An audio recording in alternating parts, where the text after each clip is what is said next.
So let's see, are we live? Let me go over and check the YouTube side. Yes, we're live on YouTube. So Electronic Scrapper, first guy in with his comment. Don't forget to hit the like, guys. I appreciate if you would. Electronic Scrapper was first guy in, and he says, "Apologies, I had no time to make the saltwater video. Busy with home and work, and I'll get it out soon." That's no problem. I was hoping to see it. I checked on Friday to see was that video there, but it wasn't there. I was looking forward to seeing what it was, but sure, when it's out, it's out. Wannabe Scrapper, hey, hey, hey. Well, hey, hey, hey to you too. JRA Cats, welcome in. You made what? Don't know what's on about. You made it. I made it. Oh, JR Cats, he's talked to. He made it here. He made it into the chat. E-Waste Mike, of course, is there. If you haven't seen E-Waste Mike's been a busy guy this week. He's been working on some more scrap again. So he was getting YouTube videos out and stuff like that again. So if you don't know, E-Waste Mike is working full time, but he's also doing some scrapping. Sorry, I was just putting something down there that I was working on earlier. I'll show you what I was working on earlier. I was taking apart some PCs I was given, and so we have the little gold chips, of course. So you can see these little pinless ones. So I'm just putting them down out of the way. And of course, we got two nice ceramics. That's one, two, in case you think it's two different ones, or same one twice, sorry. There we go, two ceramics, and a few, about another 10 PCs to take apart, which I'll do tomorrow. So, yeah, so welcome in. Just get a bit toasty in here. Yeah, so E-Waste Mike over to Ireland from Ohio. Yeah, he's just outside the door there. Let me see. Hey, Scrap It All, welcome in. Make you're out of your macaroni. I seen Wannabe Scrapper got some organs and did some of them nice white ceramic chips with the gold pins on them, which I have never found yet. I know Mike is going to say just throw them in the shred, but I would like to find some of them at some stage. They look pretty cool. So, guys, how is everyone? Don't forget to like, as I said, hit the like, please, if you don't mind. Share it out if you've got a community tab. Let's get more people in. Let's talk about scrap and e-waste and what's happening out there at the moment. I know Shark Scrapper is still alive, I think, doing his stocks and shares part. So hopefully there'll be a few more over after that. But in the meantime, let's see what everyone has been up to. What have you been scrapping out, guys? What have you all been working on? As I said, I've been taking part some PCs. I've been doing other stuff, which isn't scrap related. Doing up the garden, trying to plant flowers, stuff like that. Strawberries, stuff like that. I'm doing as well. Painting fences and that sort of stuff. When the weather improves, you have to do it. George, welcome in. Good to see you, sir. I hope all is well. Clean up the shop. Don't talk to me about cleaning up. I have to do the shed tomorrow. It's meant to be a good day. I'm going to have to get everything out, try and clear my work area outside, get the acids out, prepare for another year of refining. Hopefully, get more than I did last year done. I've got a lot of these boards. I need to trim the fingers off and get the gold off them. Some nice thick gold on some of them. So there's all them boards. I have to try and get them done. I have a lot of hard drives to take apart. I still haven't finished all the RAM that I bought off eBay before Mike gets on my case. I still haven't done all that yet. I think I ended up getting about 2 grams of gold from the fingers so far, and I still have more to do. Earl, welcome in. Miss Canadian Scrapper, good to see you. Hope all is well. Weather improving big time over there. Scrapped Korean microwave made in 1982. Anything interesting in it? Any nice chips in it or anything like that? There's Miss Pooh's Mate, welcome in. If you guys didn't see, my last video was for Pooh's Mate and Ian Matthews. It's one I promised a long time ago. So some of these have nice chips on them as well. As you can see there's a lot of chips I have to get off. I really have to work on the chips this year. That's the plan, to try and do a lot more with the chips, incineration and stuff like this board. Nice big chip on it, size of him. You know, is Mike there? Are you watching, Mike? See the size of him, Mike? See him? See him there, Mike? Yeah, see the size of him. Just for Mike. But you know, yep, no, give it out. So yeah, so all that stuff to do this year. Hopefully, get outside and get onto that. No circuit board, but a lot of bits of copper not found in modern ones. Yeah. Hey, Grandpa Kevin, welcome in. Cruiser Mac. Cruiser Mac was a bit upset with us. If you haven't seen his video, he lost 20 cents a pound on his copper sell off. How many pounds did you bring in again, Cruiser? Grandpa Kevin said hi. Simon, welcome in. See you scrapping. Ralph Morrick, welcome in. Saw it, not impressed. I thought you liked that one, Mike. Let me see, who did I miss there? Optimus Prime, welcome in. Bush Dog Scrapper, 800 pounds. So 800 pounds multiplied by 20 cent is what? 100 pounds by 20 would be $2, is it? No, that's 10. 10 times. So it'll be 20. 20 multiplied by 8 is $160 it cost you. Paul Frost, welcome in. Good to see you, sir. Hope all is well. As you're coming in, guys, please do consider hitting the like. It will make YouTube maybe send it out to more scrappers out there who want to get in on the conversation and get in chatting with us. I have put the link out, I think. Let me make sure that the link is up there. Oh, it is, because I hear a bleep in the basement now, so that means it's there. And it's our good friend, Mr. Shark Scrapper. Welcome in, Sharky. Welcome back after your week off last week. And in case anyone that wasn't over at Miss Shark earlier, he's not going to be live next week because his father, who is 95, is still working. 93. Oh, sorry, 93. Still 93. Working. 93, still working, and he's getting an award for his duties to service, or what, how would you phrase it? How for his longevity at work and his so he's getting an honorary PhD. So he's going to be a doctor. Yes. He's got a master's in mathematics. But he's going to get a PhD, and it's for the work that he's been doing to reduce acid runoff and deal with coal ash from the coal mines out in Western Maryland. So he's just been doing some fantastic work, and the university system out there has felt that this is appropriate recognition for what he's doing. So I tell you, I love to give my dad a hard time and tell him that mom had an affair, because there's no way that I got any of his smarts. So What was the postman like in your area?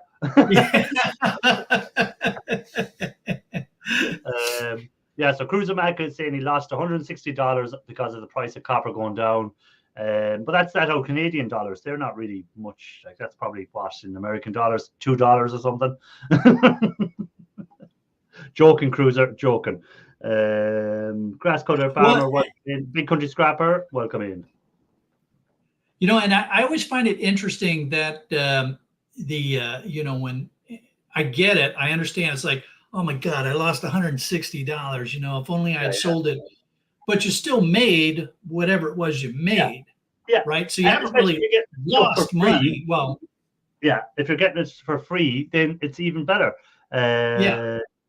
Oh God, we've got the king of clearing sheds out in the basement. He's the guy that if you need to make space and you want to know about how to make space without making it look like you've made space, this is the guy.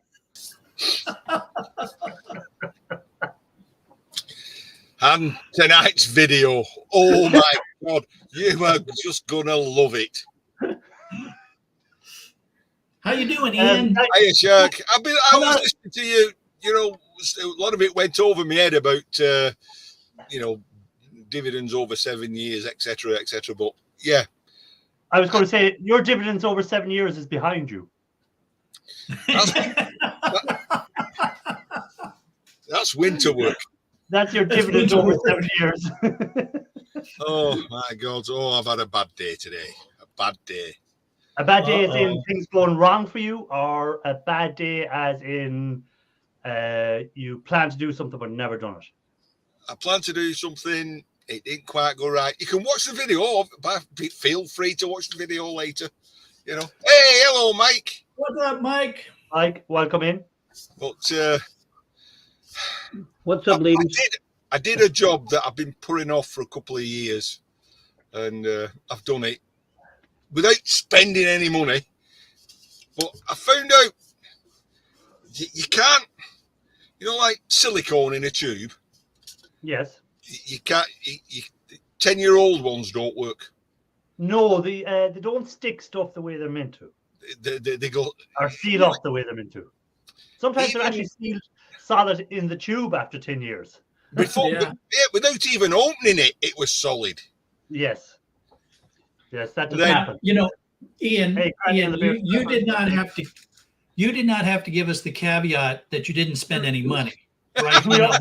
We understand that about you, right? The interesting thing would have been if you had spent money.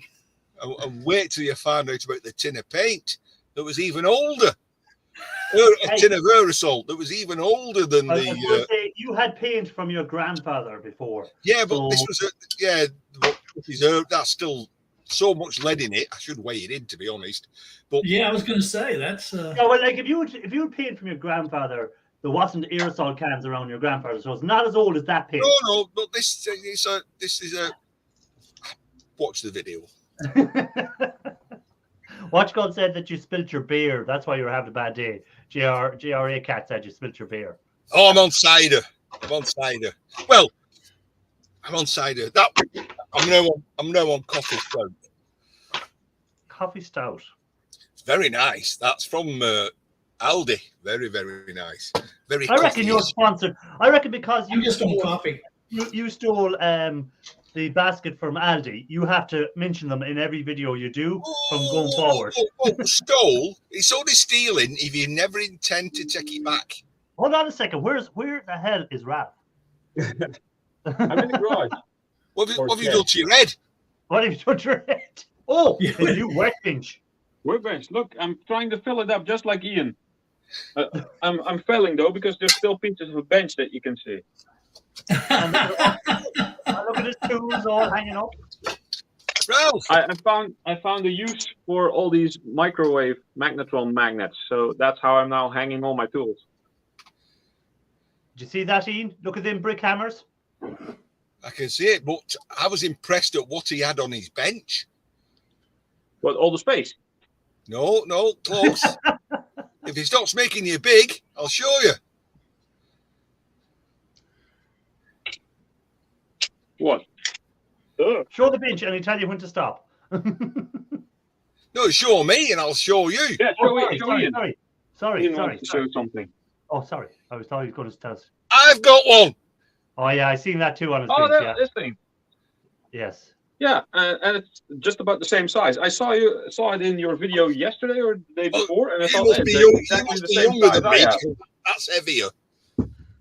Oh, here, as Sue's going to say now, she's about to say, here they go, mine is bigger than yours. Yeah.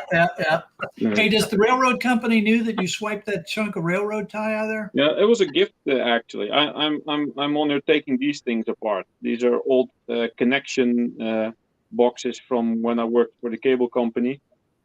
And these had to be replaced for newer ones. So I have a couple.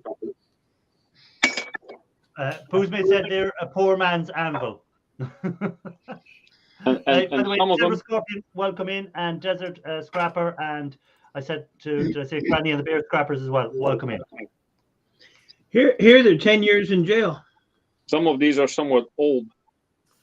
Come on, where's the date? The date.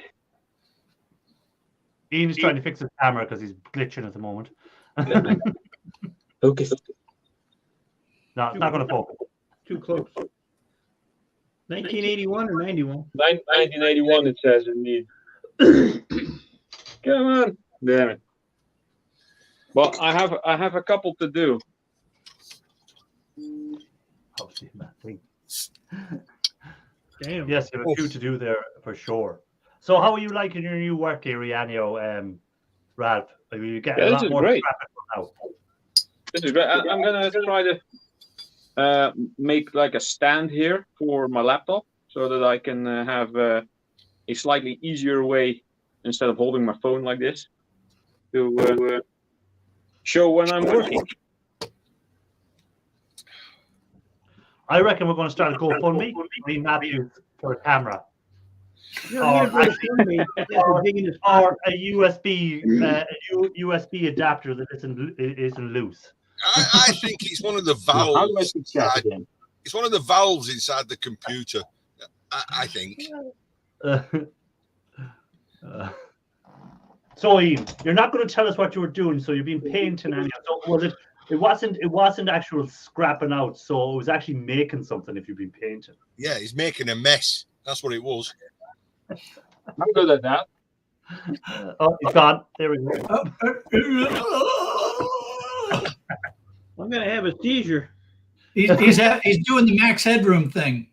I'm going to have. What was that from again, Max Headroom? He is back.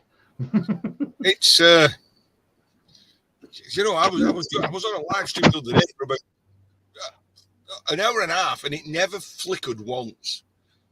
When I say a live stream, no, a Zoom chat with someone I know. So All right. I don't know what it is. It's having the electrons are having trouble getting across customs. It's anyway. No, I'm upbeat. I've made headway. Speaking about Max Headway, I've made headway. I'm not saying so much. He's building up the anticipation of the video, so we'll all have to watch it. And he's saying it's going to be out later, and then we're going to be waiting up, like I usually do. Anything. I'll probably get a little bit of. I'll probably get a little bit of hate mail from it, to be quite honest. Should we send you some right now? I do mention Bud Light in it. Oh, you're done. So you're done. That's it. You've crossed the rubrical with that one. Mentioning that, like you're really going to upset a few. I'll definitely upset a few the way I did it. Flashing colours and exotic background. An exotic background. Yeah. That's winter work as well. So you done a weigh in. Sounds better. Yeah, I said he done a weigh in, but he didn't. He showed us what he got the last day. Mr. Matthews did from his thing, but you didn't do any recording. The No. Why didn't you record? I don't know. I don't know if people want to see me go to the yard every week and do the same thing. You know, they only want to see Ella. Well, she wasn't there. She got to Lake District to watch her dad run. Yeah, if Ella's not there, don't bother. 56 he came. That's I good. knew it was only 57 run, but I suppose it's not so bad. I thought I watched Ella's post on Facebook of Gary's last few feet when he picked up his granddaughter. And I felt so bad Yeah. for the guy. He Yeah. just run 47 mile, Yeah. and just he gets to the last 50 yard, he has to pick up 5 stone and run 5 stone with it. Yeah, that was cool.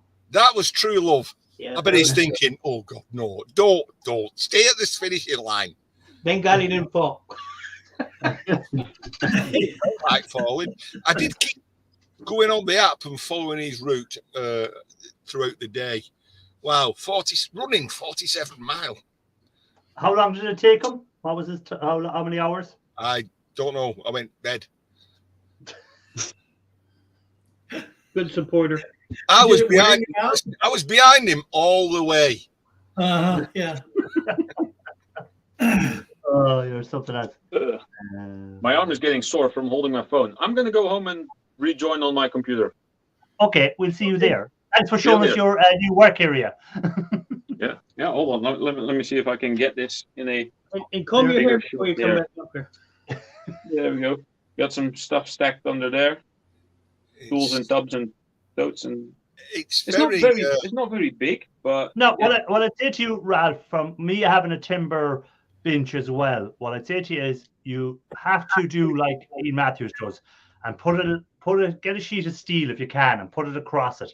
Because Really? over time, them benches do get you hit them with the hammers and you hit them with the chisels or whatever, and next thing you damage them. You know. Welcome back, Matthews. Thank you. I might just pop in and out here and there. Hey, scrap and salvage, welcome in. Yeah, like that. You leave stains on the timber. Where if you put a steel, like what Mr. Matthews has on top, at least you can grind it clean and stuff like that as well. And it's so easy to clean. Everything just sweeps off, you know. Yeah.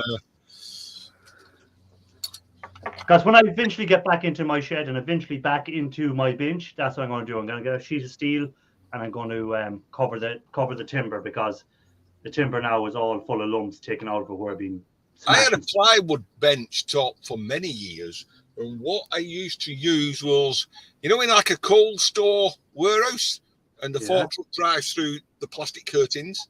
Yes. About that wide. I had a piece of that. It's quite thick. And Thick rubber, used to have that on the top. Still in here somewhere. I like Mike's workbench, that one that he got that from the deli store or the restaurant that has that space behind it for things. I think that's cool. I like that. 24 foot long, and he works in that much.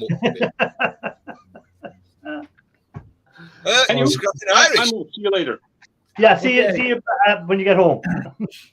So you finally did the video 3 years. I had no. Hold on. No. It's not. I finally done the video.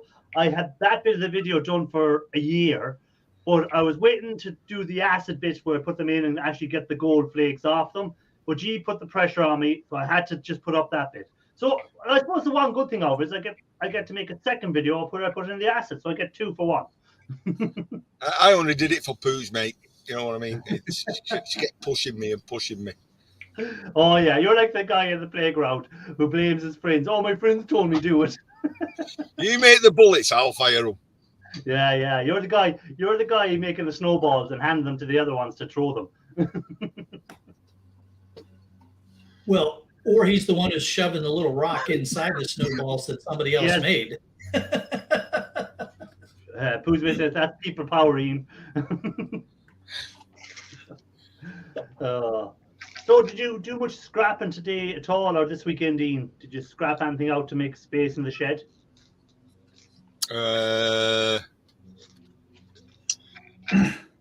No. Short answer is no. I had a honey-do list this weekend. You know, I had things to do in the garden. Don't talk to me about the garden. I've been doing that for the last couple of weeks, trying to get the garden right, and it's still a mess with the rain. A place for my outdoor storage, she wanted back. So I had to do a lot of rearranging in here. See, you can tell it's a lot neater. So, do you have a walkway at this moment in time? define walkway.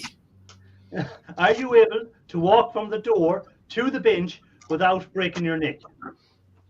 I have a spatial awareness course, yes. Spatial. It's I can't walk in a straight line. If you ever go like that, and then at one point I go single file, and then bit of a chicane. I'm not too bad. Do you know what you should do? Are you going to be able to do it? Go on, say what you're going to say in chat.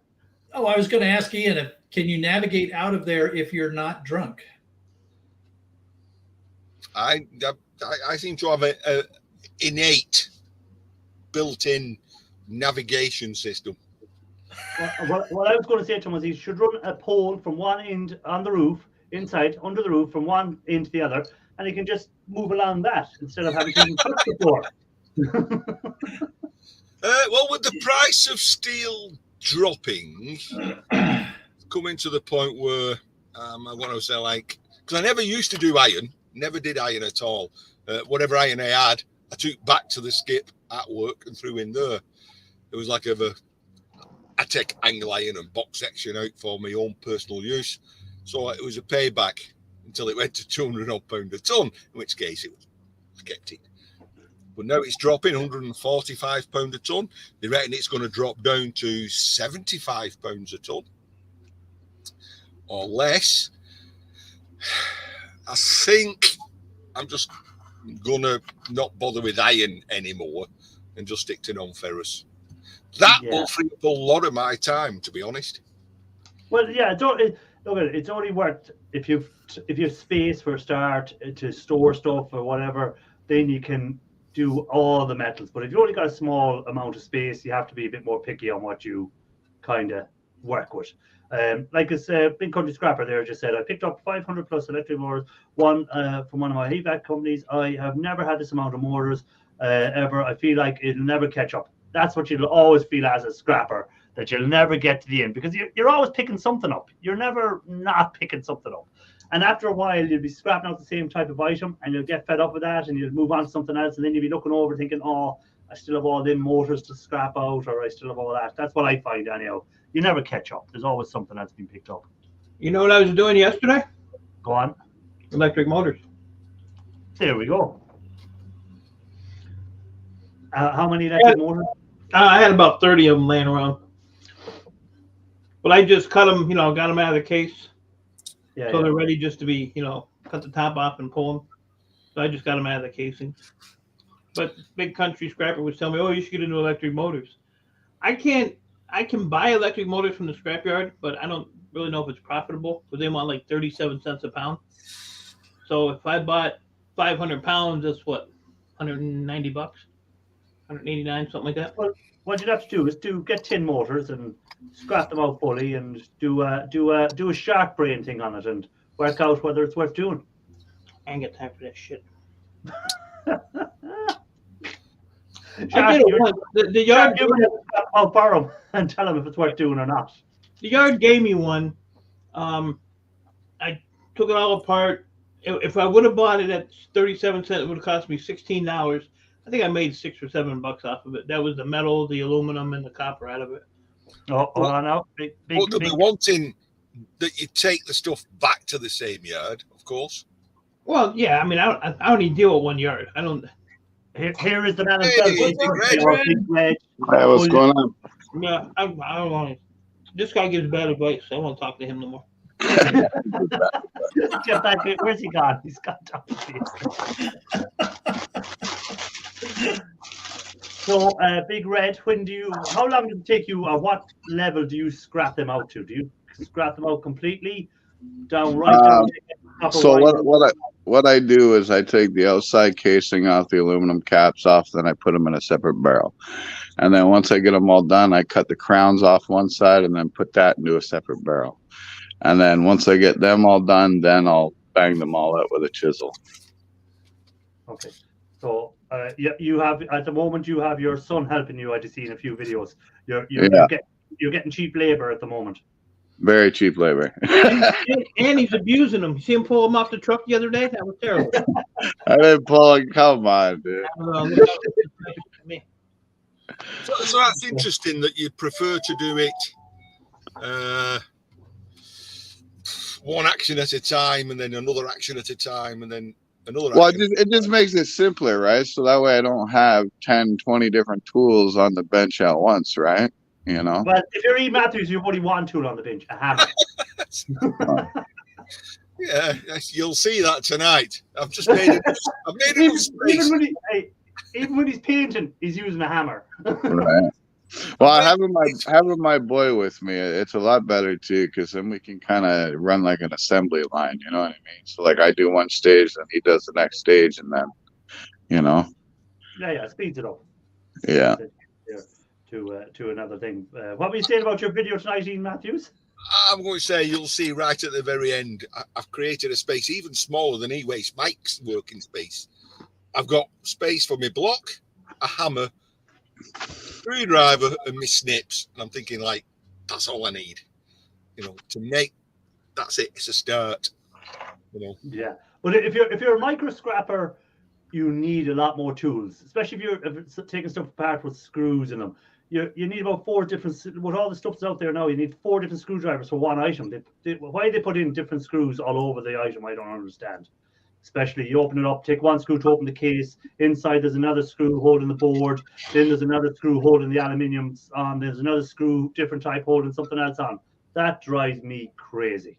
And then torque bits with a little pimple in the middle. Yes, the torque with the security torque. I find my grinder go through them really nice. See, I don't think I could do like the really small micro scrapping. I don't know. I find I get buckets and buckets full of miscellaneous crap, and then it's like, it just looks, like I just want to dump it off and shred. Oh, Big Red, you missed the whole. Look at the smile on E-Waste Mike's face. You're missing the whole joys of micro scrapping. Of going there and going down to the little bits, and knowing that every single time you do that, it pisses E-Waste Mike off. See, here's the thing. So, like, I started like taking the plug ends and putting them into a barrel. I had about 8 55-gallon drums full of plug ends. I just got tired of looking at it, and I just dumped them all in shred because I couldn't be bothered with it. Oh, that brass got shred. Yeah, but you got to think though too. We're getting $380 a ton here for shred, so I mean, it's not so bad. But as Ian says, that's Canadian money, which isn't real money. Pardon? That's Canadian money, which isn't real money. Well, it may not be real fiat, but when you turn it into gold, it sure the heck is real. There you go. Oh, those hours and hours, when it's 18 foot deep of snow outside and you've got your log fire going, what else are you going to do? Sit there and pull the pins out. It's a match made in heaven, isn't it? I get enough motors that it'll keep me busy all year round. So yeah, I got a pin for you to pull. For me, it's I only do the e-waste. I do some copper stuff and that, but I don't get a lot of motors or that because it's not a full-time job. It's a hobby. So for me, pulling out pins and stuff over the winter, as Ian always says, winter work, I don't mind that. But if I was a full-time scrapper, I know well I wouldn't be going to that amount of effort pulling pins out and stuff like that, Right. Well, it's winter work, but Ian also says winter is coming. So does it ever get done? Well, it's winter work. He just never said it was this winter. Yeah. I mean, I'm a hobbyist. I don't go out street scrapping. I'm just amazed. Hold on, you don't go street scrapping, but you won't drive by a skip without looking into it. Well, that's true. Yeah. But I don't drive round estates looking for stuff. I have my route to work and my route back. If I see something, I'll stop and have a look. It's amazing just how much stuff comes in. I mean, watching Cruiser Mac go and see. Treasure Hunter, Canadian Treasure Hunter. I mean, that yard he has. Yeah, that yard he has. I'm thinking, oh my God, just how do you tattle stuff like that? I'll have to ask if you look at the way he has it in sections. So he's all his bikes together, and he's all his whatever cast aluminium. He's his wheels. He's them all kind of separated out. So then he might decide 1 week, right? I'm taking all these bikes in, or I'm taking all these wheels in. So that space is all cleared because he just clear all that one type of stuff. But he's got a much better setup though too, right? I mean, like he's got a roll-off bin truck, so it's not like he's taking he doesn't have to just take in one van load, you know what I mean? He can take in a whole roll-off bin, and he goes in, he's taking tons of stuff. Right. He can eliminate one huge pile just in one dump, right? Yeah. So, he's not using a Volvo car full of fire extinguishers and trying to get rid of them. Oh my God! I couldn't show last week's figures properly. I'll be back in a minute. I had 560 kilos in the car, as well as myself. So I had over half a ton of fire extinguishers in the car. It were heavy when I were at corners. So if you went over a speed bump, your shocks got a nice rattle. The tow bar hit the speed bumps. Sparks off the back of the car. I had to go over them very slow and diagonally. See, we can't recycle those here. Not where I'm at. extinguishers, no? Not where I'm at. No, not in Ontario. And what if you cut them up into small pieces? Would they not just take them in? Not where I am. No, my scrapyard won't touch them. Period. Oh. Same with propane tanks. Even if they're completely empty and you cut them in half, my yard won't even touch them still. Wow. All I gotta do is take the valve off the top. Yeah, I've done that. I've took the valves off. I've cut the tanks completely in half, and my yard still won't even touch them. So cut them in half and then set fire to them so they don't look like one. Right? No, they just tell them to take them to the dump. That's what they tell me. So. No. And could you not hide them in some other scrap when you're weighing in? Like, could you not shove them into? No, because you'll get fined. You'll get fined for it. I had a friend try to sneak a propane tank in there in one of his loads. He got over a $1,500 fine. Whoa. Wow. Yeah. Same with like batteries. Like if there's batteries in like your barbecue and stuff like that, if they catch batteries, they'll write you fines for that. Yeah. The old animal yard I go to had a sign up saying that £100 deduction per lithium battery that they find. Mm-hmm. Yeah. Yeah, even batteries on circuit boards, like they'll fine you for it. It's crazy. Yeah, around here, you have to remove all the batteries from anything you're bringing in. So yeah, the same thing here. You'll probably get a fine if you are trying to bring in batteries, unless they're lead acid batteries, of course, which they'll buy off you in the scrapyard. What puzzles me is like, you know, and I was listening to a program the other day about Chile. It's got the largest lithium mines going, and they're doing some sort of deal. And there's a world shortage of lithium, and yet they're making all these throwaway disposable vape pens that all have a lithium battery on them, and they just use once and throw away. You're thinking, surely there's got to be a market for lithium recycling. I think it's just the cost factor, you know, like what it would cost to recycle that lithium and to reuse it. You know what I'm saying? Yeah, as time goes on, there will be other techniques that probably develop quicker, better ways of doing it, and then you will see companies saying, "Well, it's viable to do it," and we'll be making. And next thing, all of a sudden, you'll see maybe places buying your lithium batteries off you for recycling. So, but it'll be a couple of years down the road before that happens, I'd say. Because I got about. I'll come in. I got about 40 Tesla batteries sitting out here on the farm, and my scrapyard won't even touch them. Like they won't even take them if free, you know. Just bury them. Don't bury them. Yeah. Well, it came out the ground, didn't it? Right. Yeah, it came out without the rest of the stuff attached to it. Right. Hey, Nero. What's up, buddy? Your Good to best see you, bet Nero. is take a Stanley knife and then like cut through one of them. Did you ever do it? Yes. Look for that evil greeny blue flame. Hey, nice jump. I'll come in. Yeah. Oh, that when you see that flame coming out, you just step away. Yeah, I don't recommend cutting into lithium batteries, Ian. I don't know if you've ever seen a lithium battery fire. Trust me, you don't want to be on the wrong end of that. Well, I started one once, and then I run off.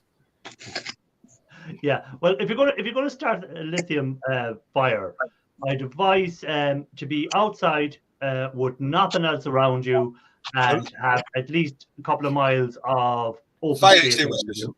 And loads And of fire extinguishers. a load of fire extinguishers.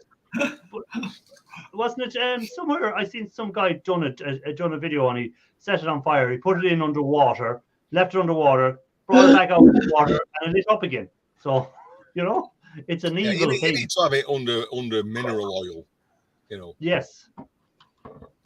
You know, not gasoline or anything like that. No, I wouldn't No, advise. but I am going to take one apart under mineral oil. Next time I take a fridge prop compressor apart, I'll save the mineral oil, cut one apart, unfold it underneath, and we'll do some chemistry. Well, I seen a guy take the batteries apart, and he took them.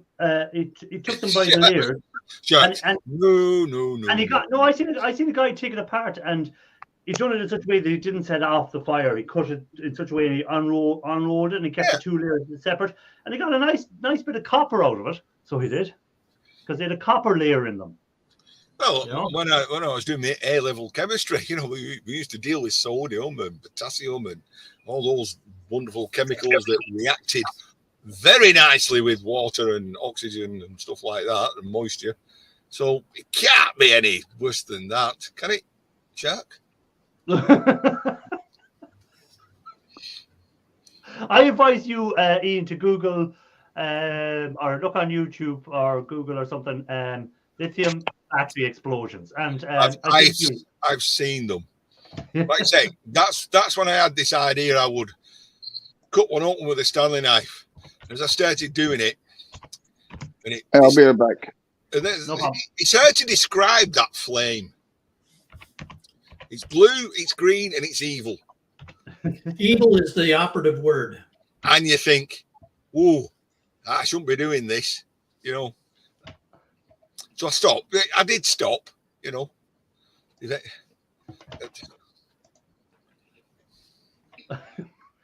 Just No, I stopped eventually. But no, I mean, Shark said it in his video about education and yes.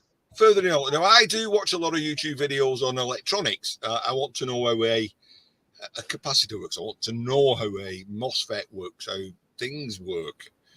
Not necessarily how to use them and how to make electricity go where I want it to do and do what I want it to do. But it's like, what does it do? That's what drives me as a hobbyist scrapper when I'm taking something apart.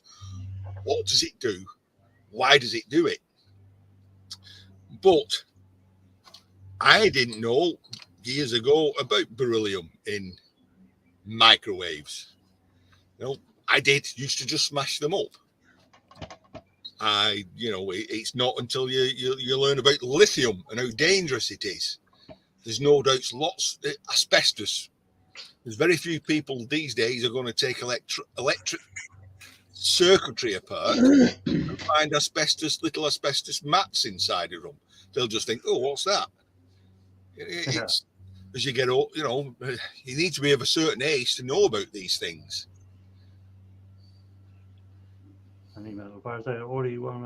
Yeah, my batteries I take out of the mobile phones, because I do get a lot of mobile phones. So I can bring them eventually to when they do these recycle days where they'll take in these hazardous, they call it hazardous waste, and that's counted as one of them. So they'll take it off you maybe once a year or something like that. You can bring it to the local council and they'll take care of it.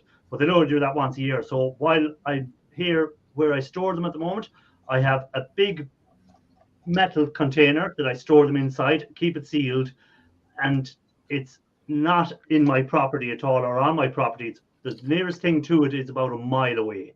So if it goes on fire, it's just going to be a fire in a field. Someone will go, "What the hell is happening over there?" Because if you store them in your house or store them somewhere, and all it does is do you ever see the batteries, the way they swell up over time, the phone batteries? Like, if you've that in a press left and you forget about that phone, you've been in your press for years, who's to say that's not going to just someday just go poof in the press to fire to your house? From what I've read, it's only batteries that have a charge that explode or go on fire. Yeah, but why do these batteries swell over time if there's no charge? What's happening to make them swell? If there's no charge in them, they haven't been charged up in 5 or 6 years, but they keep swelling.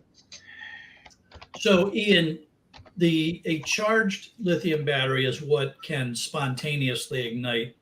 And that's because in the manufacturing process, there are micro shorts that are unavoidable. And eventually those micro shorts can combine enough to generate enough heat to set a small part of the battery on fire, and then it just grows and uses up the entire battery. So charged batteries have a spontaneous combustion concern. But even an unspent lithium battery is going to make one heck of a nasty fire if it's involved in a fire. Or hold the charge, don't they? They can hold the charge for a long time. Yeah. So it's just ugly. But charged batteries are infinitely more dangerous than a battery that has not, that's been without charge for a long time. George reckons that Ian helps us out with the Aldi drop off, as Ian is the spokesman for Aldi. Hey, that's an idea. I'll take all my lithium batteries, put it in that little tub in the window, and then read about it in the news a couple of days later. Aldi store burns to the ground. Now, I have to admit that there are times when I pull some batteries out of some of the electronics that I get, and I just take them immediately out to the dumpster. And I've told the landlord, I've said, look, if the dumpster catches fire, just send me the bill. Because it's probably my fault.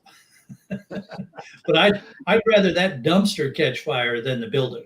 Well, over here now, if you throw them batteries in the bin, and the companies tell you you're not allowed to throw batteries into your refuge anymore, because when they crush them down, the lithium batteries, of course, when they get crushed, will go on fire. If you set fire to the bin truck, you're going up to court with a big, massive fine coming after you.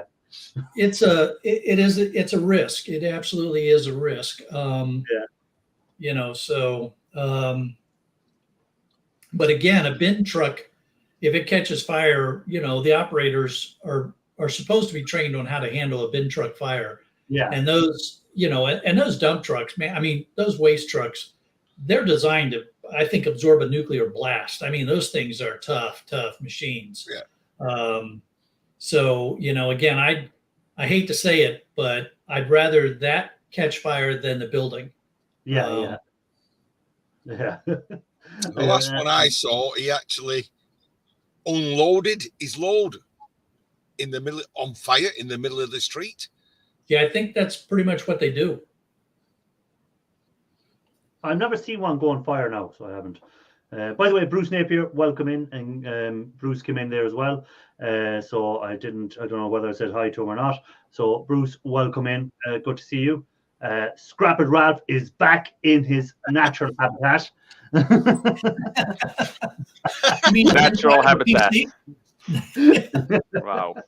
I'm reading mates, he's saying, take your batteries to a shop that you don't normally shop at. I actually have a bucket full of batteries, laptop batteries, power tool batteries, normal like AA and AAA and like all kinds of stuff. They're not too bad. The little circle thingies. It's the lithium ones from like the mobile phones and the remote control drones and stuff like that. They're the ones that give the issues, Okay, well, I might have a couple of those as well. Most of the regular ones, they're not too dangerous. You don't really see fires from them unless they get really hot. It's the lithium ones when they get crushed together that cause the problems. Or if someone cuts through them with a knife. Or bang them with an hammer. Or bang them with a hammer. Yeah. Ian, you should do a little short of that. Oh no, don't Ian, because then if anything happens, let's say Scrapping Irish told him to do it, and then it'll be me that'll be held liable. No, Ian, do not do anything with a lithium battery ever. There's some reverse psychology there. I think actually you got to be very careful now on YouTube with content that has explosions in it and stuff like that. No, I think you could get away with a video if you say, do not do this because this is what's going to happen if you do it. You're showing people the dangers of it. I think there's something there that if you say this is done under a controlled environment, blah, blah, blah, blah, blah. I'll show enough people enough bad habits as it is, I think. Hello, this is Ian. Welcome to my shed. And today we're learning how to build a nuclear device. I'll draw a line at that, Yeah, you would be on that edge between educational content and shock value. So, yeah. It's But hey, it would make great. it would make great advertising for fire suppression companies. Hey, fire extinguishers maybe. I mean, it's bad enough when I've got an Here item. you go, Ian. Here you go. This is what you could do. You get both into it. You get your fire extinguishers into it, and your which fire extinguisher is the best for extinguishing a lithium battery fire, and you could use all your different types of fire extinguishers on it. Or you can have your shed full of extinguishers, and then you're messing with one of those lithium batteries, and it goes on fire, and then you basically panic and scream, and wavy arms just run out, and then the whole shed burns down with all the fire extinguishers in it. I like the bit you said you could have your shed full of fire extinguishers. Yeah, that part was good. I've been there. We've never seen that before. No. Oh, by the way, I switched sides. Oh my God! Oh my I God! know. Sorry, is that what? Get rid of them. Throw them out of here. Throw Coca-Cola them out of all the here. way. Coca-Cola all the way. No, they were actually out of cherry cola. They only had like 5 bottles, and I usually buy like 10. And these were on 2 for the price of 1. So I thought, well, why not get some Pepsi?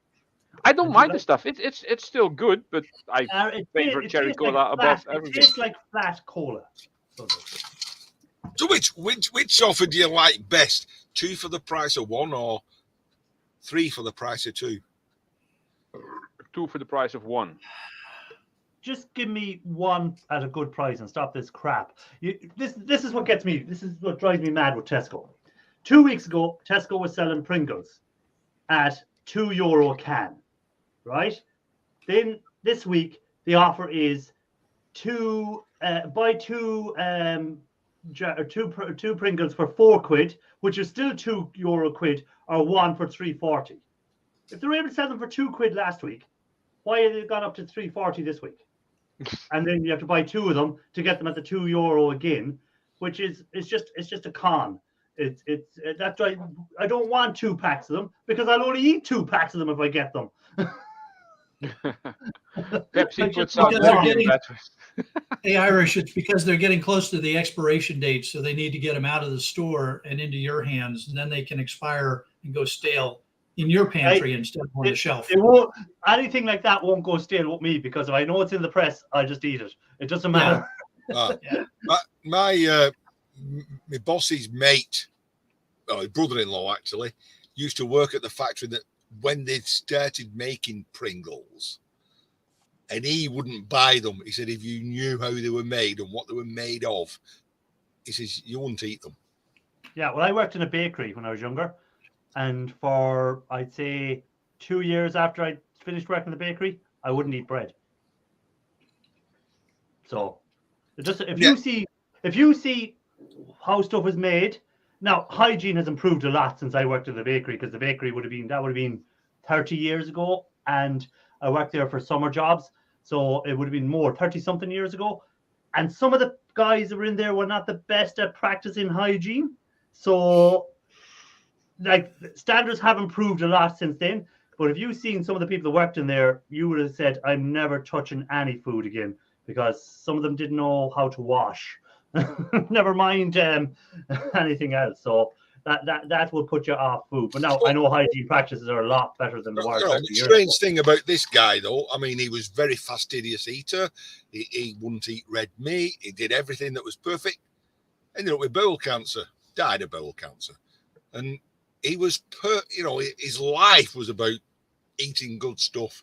So maybe a bit of bad stuff's good for you, Everything in proportion. A bit of anything in proportion is good. It's when you go too much to one side, I think it's that's where you don't get. As I say, if you there's nothing wrong with a bit of red meat. There's nothing wrong with a bit of veg. There's nothing wrong with a bit of sugar here and there, as long as you're not overdoing it with too much of it. Yeah. That's where the problem is. Too much Pepsi is really bad for you.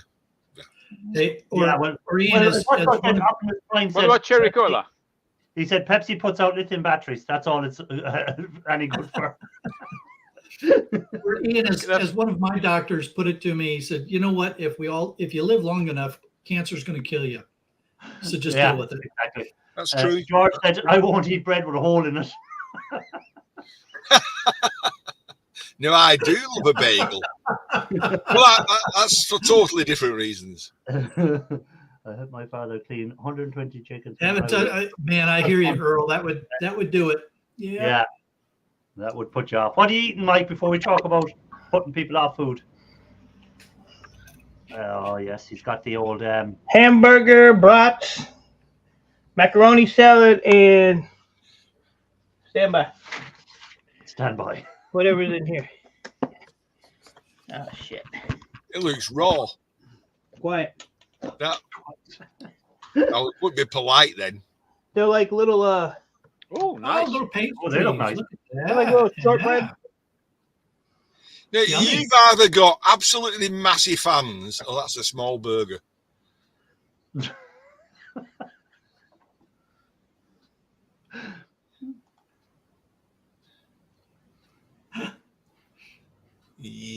Are all them for you? All that are for me. Compliments of my neighbor. Oh, there you go. His girlfriend Yeah. always, his George, girlfriend that always is sends me that's so funny, George. Yeah. I love the show about Scrappy. You pick up some great recipes. We could talk about copper donuts. If we want to bring I've been food taking in. those apart a lot lately since I got my new workbench. I finally have a place to work decently instead of just here on my desk. That's a copper sausage that Ian has. Oh, it's a sausage, is it? Oh God. It's a a boomerang. boomerang. All right, I thought it was a sausage. It looked a bit like a sausage there. It's a copper Yeah. boomerang. Boomerang. Hey, Ian, are you suffering from copper dysfunction? Oh. Hey, that's the 10 pounds of copper he was on about earlier. He said he's only got 10 pounds of copper left. That's there. There was a bit of irony in that. Irony. That's not supposed to be any in there. The scrapyard is going to complain. Oh, I worked. JR Katz worked at a chicken plant for one night. I don't think I could work in a meat processing plant of any sort, whether it be chicken, beef, pork, whatever. I think it'd put me off eating meat if I did. I worked think at a if most chocolate people factory for one saw- day. If most people saw how meat was butchered and prepared, most people would become vegans. But that's just the reality of being a meat eater. That's what has to happen. So Well, yeah, it has to be killed and butchered for you to eat it. You're not going to run out into the field and take a bite out of a cow, are you? well, go and just take you back to scrapping, okay? Yeah. I went in on Friday. I was asking prices. I said, "What's the price of brass?" Because my bin's overflowing. Oh, it's dropped. It's £3.75. I'm like, well, I'm sitting on it because I'm used to getting £4. Yes. I got £3.60 for years. Because And you're happy to get it. brass was very stable. It was always £3.60 a kilogram. And now I'm getting more for it, but I'm not weighing it in because I want more. I have the same problem. Copper is Like, down over yeah, here. exactly. Well, that's like if you have a job and you're on a certain wage, you're not going to leave that job to go to a lower paid job. You're only going to leave it to go to a higher paid job. So it's the same thing. You always want higher than what you have or have been getting. Yeah, No but matter there will come a point where, Cruiser Mac must have hit that point where space Will you it's stop going to be worth rubbing more it than in money. that he lost $160 on that deal? Will you stop rubbing that intro? And it cost him $120 in fuel round trip. That would crease me, that. I mean, if I spend that much amount of money, if I go to the scrapyard, Yeah, but if he went to the local scrapyard, he would have lost more than the 120 plus the 160. I think he would have been $300 or $400 down. So Why is the best It was paying always the better. farthest away?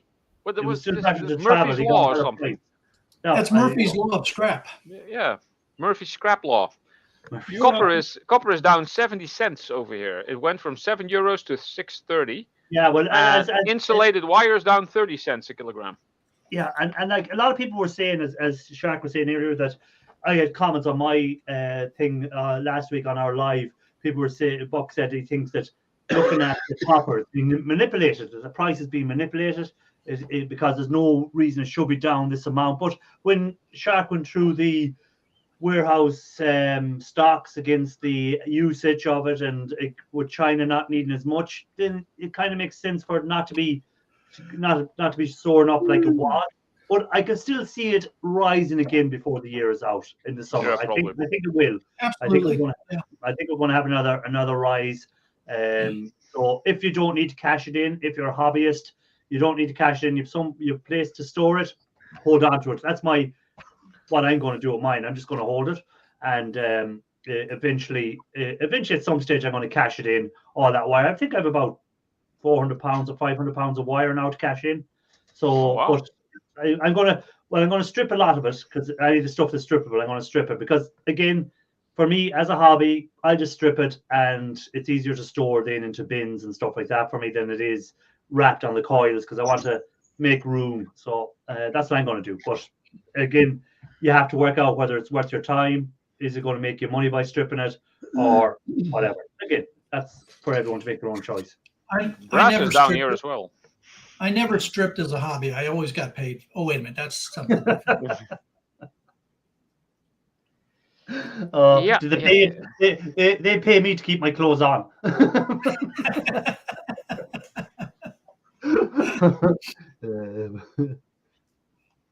E-Waste Mike's Law, Optimus Prime set. Murphy's Law. Yeah, Mike's Law, yeah. Yeah, Mike Murphy's Law. Scrubs out. Ian, if you can't build up, stick another level on top of the shed. Yeah, stick another level on top of the shed, Ian. I don't know where Ian went. He just disappeared off the screen. I don't know, did he trip over some stuff on the floor and he's lying unconscious in a pool of his own blood? Or Laying there smiling, can't you see him? oh, that's Ian there. Yeah, look at him. Oh, yeah, there he is.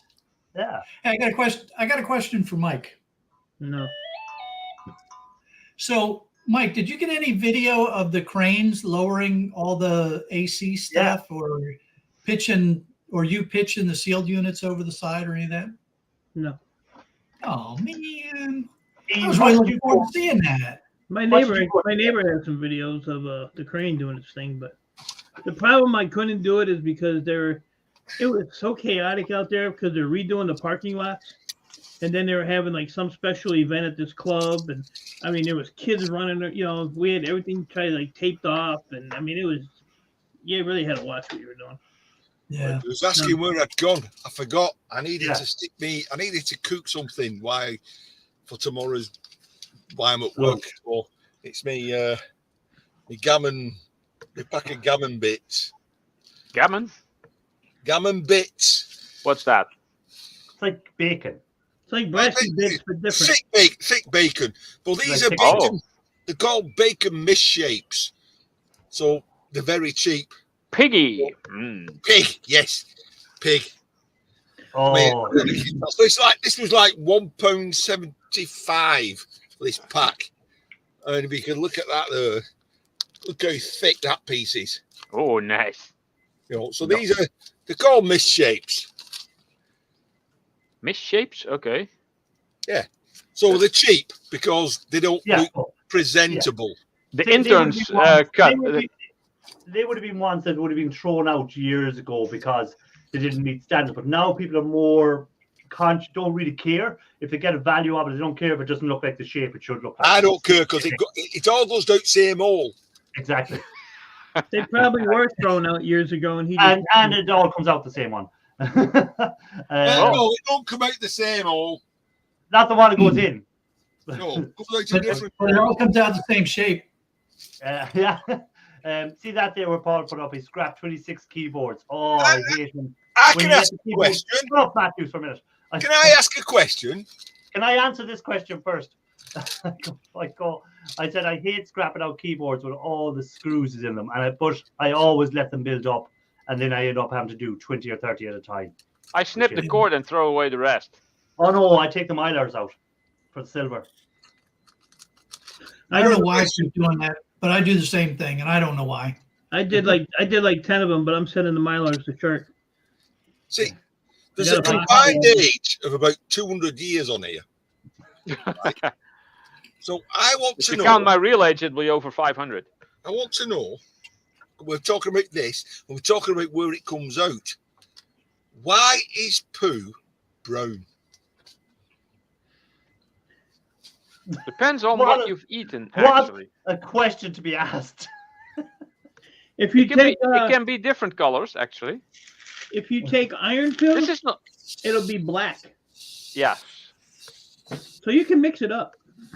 Yeah, This is all. you can have This techno is more food. like crap chat instead of scrap Yeah, chat. just crap chat. Crap chat.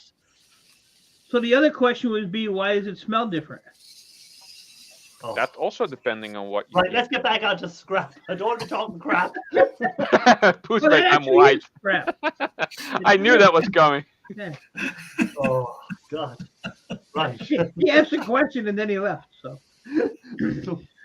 He's cool. He's cool. We'll see in a minute. He set fire to the place and he won't be able to get out because there's only one way out, and that's where his thing is cooking. So if he comes up this side of it, he'd be stuck. So I think he's staying down that side of it in case it does go on fire. Only in Ian's thing you can hear that. Ian B. chips. now what? Here. Hey, Ian, where's your hairnet, man? You're cooking without a hairnet? Yeah.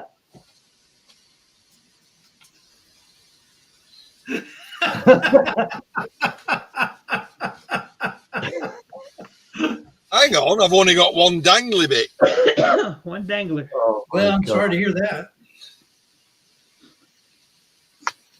So tell me this now, we were talking about weigh-ins and stuff like that he said about the copper price going down.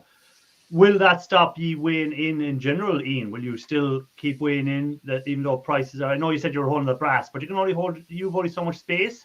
So are you going to liberate some of your stuff from the secret location, or are you going to just start piling more in there? Yes. That didn't happen. I've actually been emptying that quite a lot lately. There's a lot of big stuff I needed to break down, get rid of. I'll sit on my brass, sit on my copper. Cable, I'll probably end up stripping cable down to singles. It takes up less room.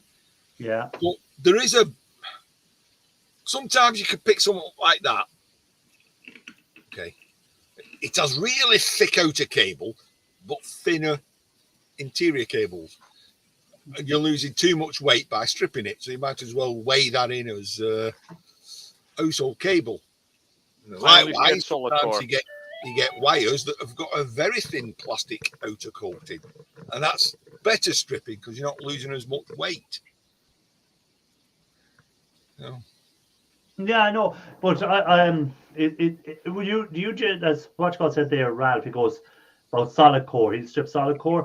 Do you strip the hairy, beery stuff all the time, or will you just stick to solid? I think I was once watching a Scrappers video, and he said, I think it was Jay Digger. He's a Canadian guy. You don't see him about these days. Doug Digger. Anyway, he said, if it holds a bend, he strips it. So if you can get a cable, bend it, and it stays bent, it's worth stripping. Yeah, I was watching a video from a scrapper now. I know there's Copper King Recycling out there, but this guy is just called Copper King. Now, it's not the same guy. He doesn't talk on his videos, but he does an awful lot of videos of just stripping wire, and he makes a lot of little devices for stripping the wire, and I've seen them. Yeah, and he strips every sort of wire, no matter how thin it is. He manages to make something to strip it, which I thought was very interesting. And it's just called Copper King. He's not, I know there's Copper King Recycling out there, but this guy's just called Copper King, and that's it. Yeah, Jackpot Digger. That goes back. And George Richardson's put a comment there. Why is water wet? Nobody knows. But I was watching a program about Thames, London, and the flooding and the sewers and everything.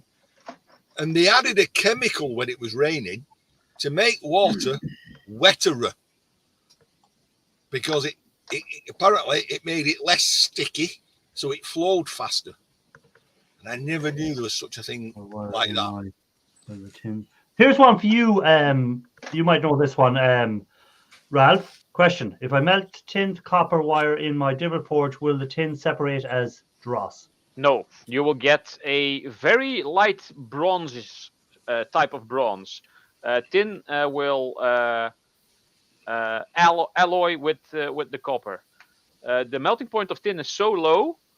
In a Devil Forge is really difficult.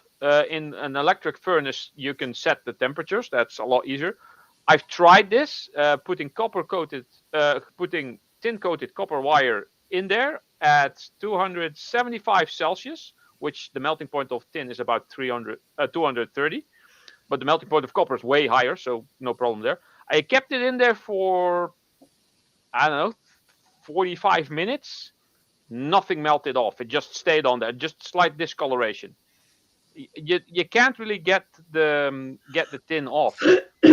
Just turn it in as number 2, I would say. Hey, Ralph, how come you just didn't pull the wire out and scrape it through your fingers? That might work, yeah, but then it could be a bit hot. So what about the way that Simple Electronic Scrapper's doing now about electrolysis to take the tin off? That might actually work, but I'm guessing that the process is too tedious, too expensive. But it's not tin, is it? It's nickel. It's No, nickel. sometimes it's tin, sometimes it's nickel. Nickel has a higher melting point than copper, actually, and then it might float to the surface as like powdery dross. I know when doing like chromed brass, like taps and stuff, the chromium and the nickel coating that's on there will burn off and float to the top and become dross, and then when you pour, you're left with only the yellow stuff. All right, so if you cut up a chrome tap and put it into your crucible and melt it down at the copper temperature, it will separate from each other. Yes, the chrome and nickel and stuff that's coated on there will basically turn to powder and start floating on top. Just look at that. Some of it might alloy with it a tiny bit, but then again, it's yellow brass. It doesn't really matter if there's a tiny bit more silverish color in there that makes it probably a fraction lighter in color. You're not going to notice it, especially if you're making something artsy or even maybe a simple machine part out of that type of brass. It doesn't matter. If you're making ingots, you're probably not going to be selling them to the scrapyard anyway. Yeah. And if you're going to sell your brass to the scrapyard, don't bother. Just sell it. Yeah. There we go. Yeah. Well, make sure you get more than £3.60. Hang on. £4. Yeah, mine is down 50 cents. It's back to €4 a kilogram. It was $4.50 a couple of weeks ago when I turned in, 75 kilograms. Wow, that's a nice weight of brass. Yeah, I was surprised I had that much.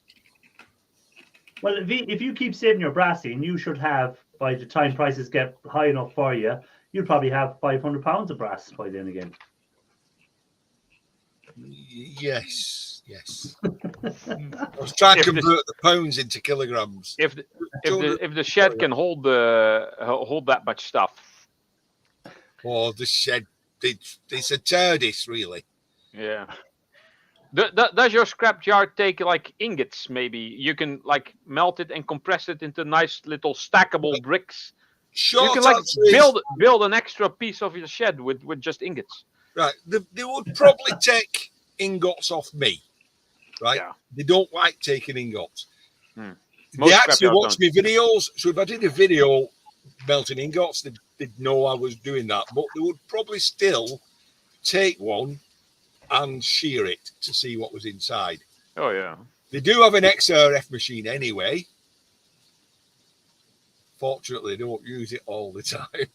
Yeah.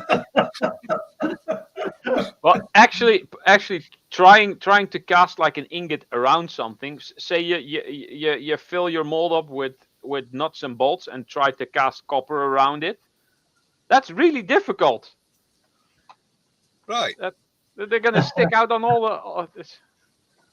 See that when I store copper under the bed, don't tell the wife. You know, Hey, at least you're not don't- putting it in the mattress. Yeah, we just know- don't do that with lead. we normally store £50 notes under the bed, to be honest.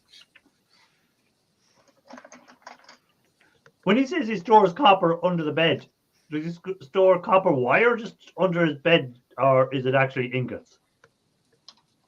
That's a question. Nice jump. I Is it just I like actually don't have a lot of like- ingots. a copper wire, or do you have it in ingots? What's this? I have a question for you. You know, when you Okay. strip wire, do you make butterflies, or do you just like? What do you do with your wire? I tend to wrap it around and then twist it and make a butterfly, and then throw No, it I in. just make a ball. There it is, copper ball. So you're I- a ball. I- You're a ball kind of guy. I'm a I ball make- kind of guy. And make bundles what like comes this. just like String, Ralph just you're, comes to me. you're a stringy guy. I Yeah. sometimes I make copper balls. Scrappy my copper balls.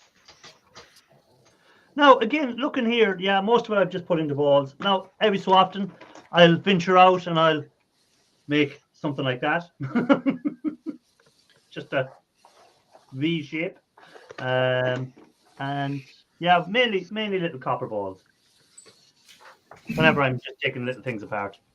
So It doesn't matter what shape I put them in because when I stuff them in the bin and smash them down, they all flatten out anyway. So And then when you wrap around your finger, then you do it that tight that you can't actually get it off your finger.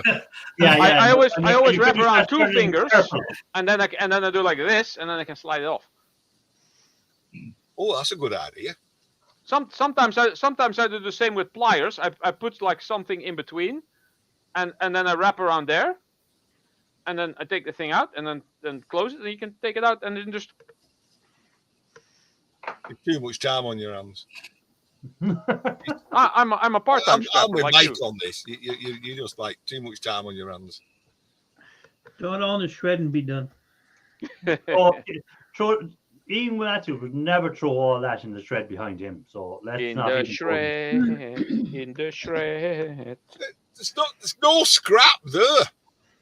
Duh. There's no scrap there. Duh. That's all future projects. I have a lot of those. I actually threw a lot of those That away. there, in future that there. projects. Hold on. See that? That is a running machine. And I'm going to go on that and run sometime. I thought that was your daughter's. No. Ian, how is the robot coming along? It's funny you should mention that. Uh-oh. I was at the scrapyard on Friday and I picked up some pistons and the crankshafts, and I thought, oh, they'd go nice for the robot. So I'm still amassing material for it. I've got no time at the moment. It's just I need. Watch the video tonight. You know, it explains everything.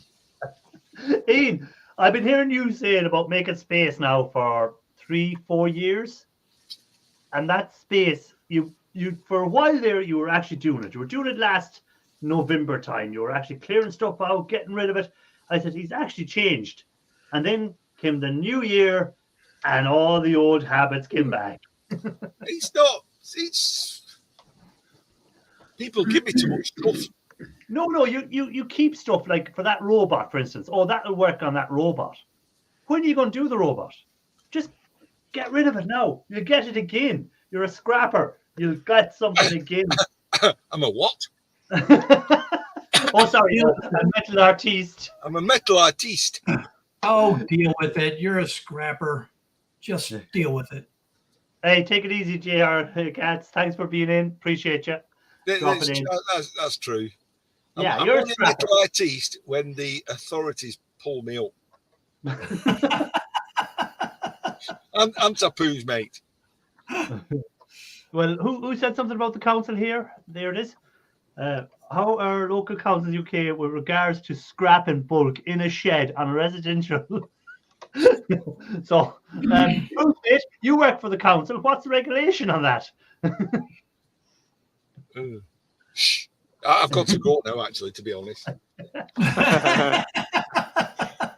Run! Well, there's lots of things. What is bulk? That's the first thing. You're not allowed to store scrap unless you're a scrapyard and got a scrapyard license. But what's storing scrap? The grey area. Well, I think if your yard was full of bits of metal all over your yard and those broken down cars all over your yard, I think then they would class you as storing scrap Yeah, on your dozens property. of tons of scrap in your yard. That Yeah. might, yeah. Unfortunately, my wife won't allow me to keep anything in the garden. Well, you're lucky you have one of those to regulate you. Yeah. There you go. Just think what a mess it would be otherwise. Yeah. Well, like if you had a yard like what was his name? Florida, the guy that Cruiser went to see. Well, anyone, big country farm scrapper, any of them. Yeah. Like if you had that if I had that in Ireland or I had that or in the UK, I would have the council down on top of me, and I would have to have the proper licenses and everything to have that. So, and again, I'd have to show where the runoff of the water was going, all that sort of stuff. Was there proper catchment for any oils that was coming off the stuff or all that? So there is a lot of regulation for storing that kind of scrap. But if you have stuff in a shed, I don't think that they can count that as scrap. Well, it's not. It's artiste materials. Yes, that's what I When keep saying. I melt things down and create things. Now, again, if you were advertising on Facebook saying you take old electronics and stuff like that, maybe that might draw attention to a authority, and they'd be saying, "Why is this bloke looking for all these? Yeah. And you take all this scrap stuff. What's he up to?" You know. Well, actually, buying a license over here. And don't forget, the licenses over here are only for your local Collecting. municipality, the local. Yeah. So Wigan has its own. You have to buy a license for Wigan. But if you go into Bolton area, you need a license for Bolton. If you go into Salford, you need a license for Salford, Warrington. You'd have to buy a license for every area. Mm-hmm. But buying that license also allows you to advertise. You know, I mean, that's Everyday Solids has got a license, so she can advertise. Yeah. You know. Yeah. No, she can advertise to say she take away scrap. But again, is she? No, I'm not saying this is whatever. But are you just allowed to advertise to collect, or does that license also allow you to dismantle and break up scrap? I don't know about that. You can advertise. Yeah, but So does you that, what I'm saying is, can does your put on license? Facebook, you can Yeah, but- advertise. Yeah, but does your license allow you to take the item, break it down into smaller parts to bring to the scrapyard later? Or do you have to, does your license just allow you to pick up the stuff to bring to a scrapyard? Well, we're not in America, but I plead the fifth. Because I know over here that you have a license to pick up. You've only a license to pick up. You don't have a license to break it down any Right. further. It just allows you to pick up the scrap and bring it to the scrapyard. It doesn't allow you to bring it home and break it down into different categories. I just figured out a loophole here. I'm going to advertise on whatever platform saying, I will take your small electronics for my artistry hobby. And it doesn't have to be much, but I'll take everything for free, everything that runs on batteries or runs on a power cord, and I'll take it for free. I'll make art out of it. Yes. Yeah, and then Is artistry a word? artistry. I don't know. I just made that up. Ian, is that a word? Scrap and Savage said he better reword his ad on Facebook. Tim, thanks for being in.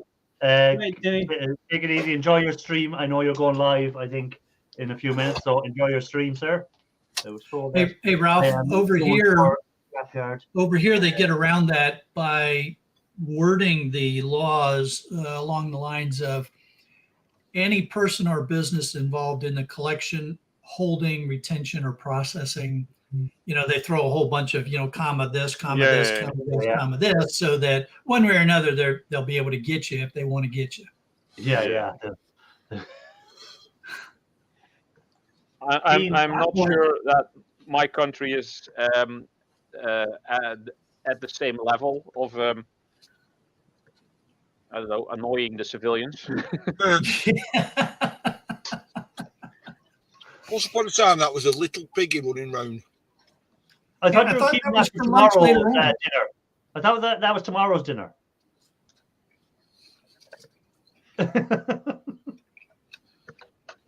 He had to make sure it was done right. Wait, are you grilling that in your shed? Yes, Wow. he's a George Foreman in the shed beside him. I thought you just put it on the little stove there, No, he's a George Foreman there. on the little grill. Oh, right. Oh, gorgeous. Yeah, I suppose that's another reason you have to have your license, is to stop people thieving. Yeah, because that is true. that was a big thing. People just robbing lead off roofs and robbing copper, cutting down road signs, and They still railway, do that. They still do that. guys cutting railway lines for making anvils out of them and stuff like Yeah, that. absolute load of rubbish. That thieves are going to thieve anyway, whether they got a license or not. Yeah, Yeah, but it makes it harder for them to sell it on again. that is true. Because a lot of scrapyards have to take IDs, and they have to. So if the police come in and say, "Thief, get somebody bring in a rake of lead to you," and they go, "Oh, well, these are people that brought in the lead this week," and then they can say, "Okay, let's go and visit these guys and make sure these got their lead correctly." Oh, you Not- only have to use identification if you turn in anything holding copper. They don't care about brass or lead or anything else. All right. Uh, What about but it's- catalytic converters? I presume you'd have to have to show your ID for that. I don't know. I've never taken those in, and I wasn't there when anyone took them in, so I'm not sure what their policy is on. I haven't asked either because I never take them in. Yeah. Copper, ACRs, and catalytic converters over here. And speaking of converters, the guy was stealing one off this guy's car. The owner caught him, shot him, dropped the jack on him. Oh yeah, I agree 100%. So he got a double banger. Killed him. Yeah. But, No banger, yeah. I would have just dropped the jack on him and then had the cops come deal with it. Yeah, Yeah. drop the jack, walk off, it's always fun to Yeah. waste a bullet on an idiot. So, drop the jack on him, and if he lives, he lives. But chances are he won't. No, and if he lives to be handicapped for the rest of his life, that's even better because killing people is easy. Making them suffer for the rest of their life, now there's an art. There's I the would've- evil I would've coming out. shot him. There's the evil coming out on. I would have shot him in his leg and then took a hammer and beat each one of his fingers, both hands. Cast iron Three drains whacks each. The cost are 140,000 a year to replace the cast iron drain covers they were stealing. And then what about the cars that drove into them Smart drains water and on copper. got damaged? They put following the council then for compensation as well. So you have that to deal with. Here, in addition to all the things that Mike talked about, and Mike, it's probably the same with you too, but manhole covers are controlled items. Anything that can be linked to a railroad or to utility services are controlled items. Yeah. Railroad tracks or pieces thereof. Oh, that's okay, because mine came from a tram. Oh, okay. All right. Mine Yeah. came from somebody else's shed, so whatever. Like our water meters here are brass. You can't sell those in a scrapyard. The brass or bronze plaques from a cemetery, like marker stone. And speaking of cemeteries, when I went to the scrapyard today, they had a freaking coffin in the damn roll in the bin at the scrapyard, Wow. cut in half. What type of coffin? One your sorry ass is gonna lay in when you Oh, cook. what I need was it a timber coffin or was it a? That was metal. It was Yeah. metal, but yeah. Was it completely silver? It might have Nosferatu in it. I don't know. It had they were taking the big brass handles off the side of it. Oh. Yeah, Ah, it was cut interesting. in half. But yeah, so I asked him. I said, if there's a body, did you check for teeth or wallet or anything? Like that? Me and teeth and wallets. Yeah. But yeah, they said that's the first time we've ever had that come in there. Wow. Yeah, Right, nice junk added a good one too. I'm going to have to Shop take this Report. inside. So I'm going to bid you all good night and catch you later. What All time right, is your later on, video Ian. out tonight, Ian? Sorry? What time is your video coming out tonight? No, half 10. 10:30. Okay. I'm won't not do really that. going to bother editing it much or doing it. That'd be 10:30 for people who speak English. Right. I'm just going to stick it up, see what it is. Yeah, love it. I like it. So I did that once and I ended up with a kid. Right. So everyone in chat. Catch you Right, Ian. in a Later, bit. Ian. Ian, before you do go, how many have you ate there? How many of them have you ate already? Half of one. Oh, And I really need to make it sort of neat. So Yeah, trim that up. There you go. Yeah, there you go. Yeah, trim it up. good night. see you later. Good night, Ian. Bye-bye. Cutting down bus shelters in the middle of the day. Wow. Yeah. But sure, look at you see guys, you see videos online of them coming up, jacking the car up in the middle of the day, people walking by in the street, sliding in underneath, cutting the converter and driving off again. So, it doesn't seem to bother people. Some people don't care. And everyone has a phone nowadays, so they record their number plates of their cars and everything, and they still seem to get away with it. I saw a video recently where the guy, a guy pulled up on someone that was obviously cutting the converter. So he goes over and he records the license plate off of the car. He's got the model number. He's got a picture of the guy's girlfriend in the car. And he goes over and he puts the camera underneath. He says, "Dude, we're watching you. I've already called the cops, man." Yeah. And the guy, is it doesn't stop the guy at all. He keeps cutting and it. It was something that hung it up and he couldn't get that. And he almost cut his leg because he's got, his reciprocating saw and there was a cable or something that was hanging up the catalytic converter and he's trying to cut the cable. And when it finally cuts through the cable, it takes his leg and, it's just like, good God almighty. And he gets in his, he throws his catalytic converter in his girlfriend's lap. And as he's getting in the car, he flips off the guy with the cell phone. It's just a lot of big companies here now. They're installing cages underneath. Yeah. So it's just more you have to cut. So you can't do it real quick. Yeah, But like the school bus company, because there's a lot of school bus yards, along here, and a couple of the like rental truck places, they're all doing it. Yeah, but in years to come, all cars won't have catalytic converters, so that's going to be another thing that's gone from the for the scrappers to be getting because it's all going to be electric. So Well, everybody's stealing them, so there ain't gonna be any anyway. yeah. So in 10 years' time, it probably won't be an issue. So, but what they'll be doing is stealing the copper motors out of your electric car instead. You come out in the morning. If they're not Chinesium. If they're not Chinesium. So, and this was an interesting thing that went on here with the catalytic converters. Mike, you may have heard about this because they were involved up your way too. So if you are if you're a scrapyard or like me, a secondary metal recycler certified in your state to handle scrap, then you don't have to prove where you got the scrap from when you sell that scrap to another yard. So if I sell a catalytic converter to my local scrapyard, they don't ask me for proof that it came off my car or that kind of stuff. So what some of the thieves did was they got together and started a company and created a legal scrapping company. Then they went around and were stealing catalytic converters, and then they were selling them as a legal scrapyard. So the people they were selling them to then didn't have to go through all of the checks and things that are required. And they got away to the tune of millions of dollars before the law caught up with them. Yeah. wow. Everyday Scholars has dropped in as well. Welcome in, Everyday Scholars. Hey, Scholars, great to see you again. This question we were on about earlier about licenses. I know you have a license for picking up scrap and stuff like that. Does your license, I'm not trying to put you on the spot here now or anything like that. You can plead the fifth if you want.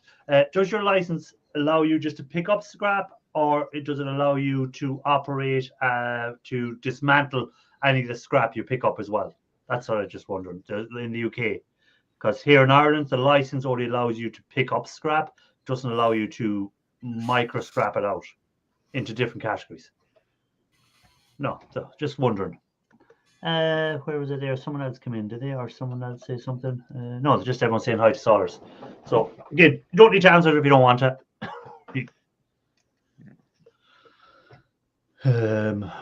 Yeah, so just wondering what the license entitles you to do. So as a secondary metal recycler, you're allowed to break stuff down, obviously with your license, Shark. Oh yeah. Yep.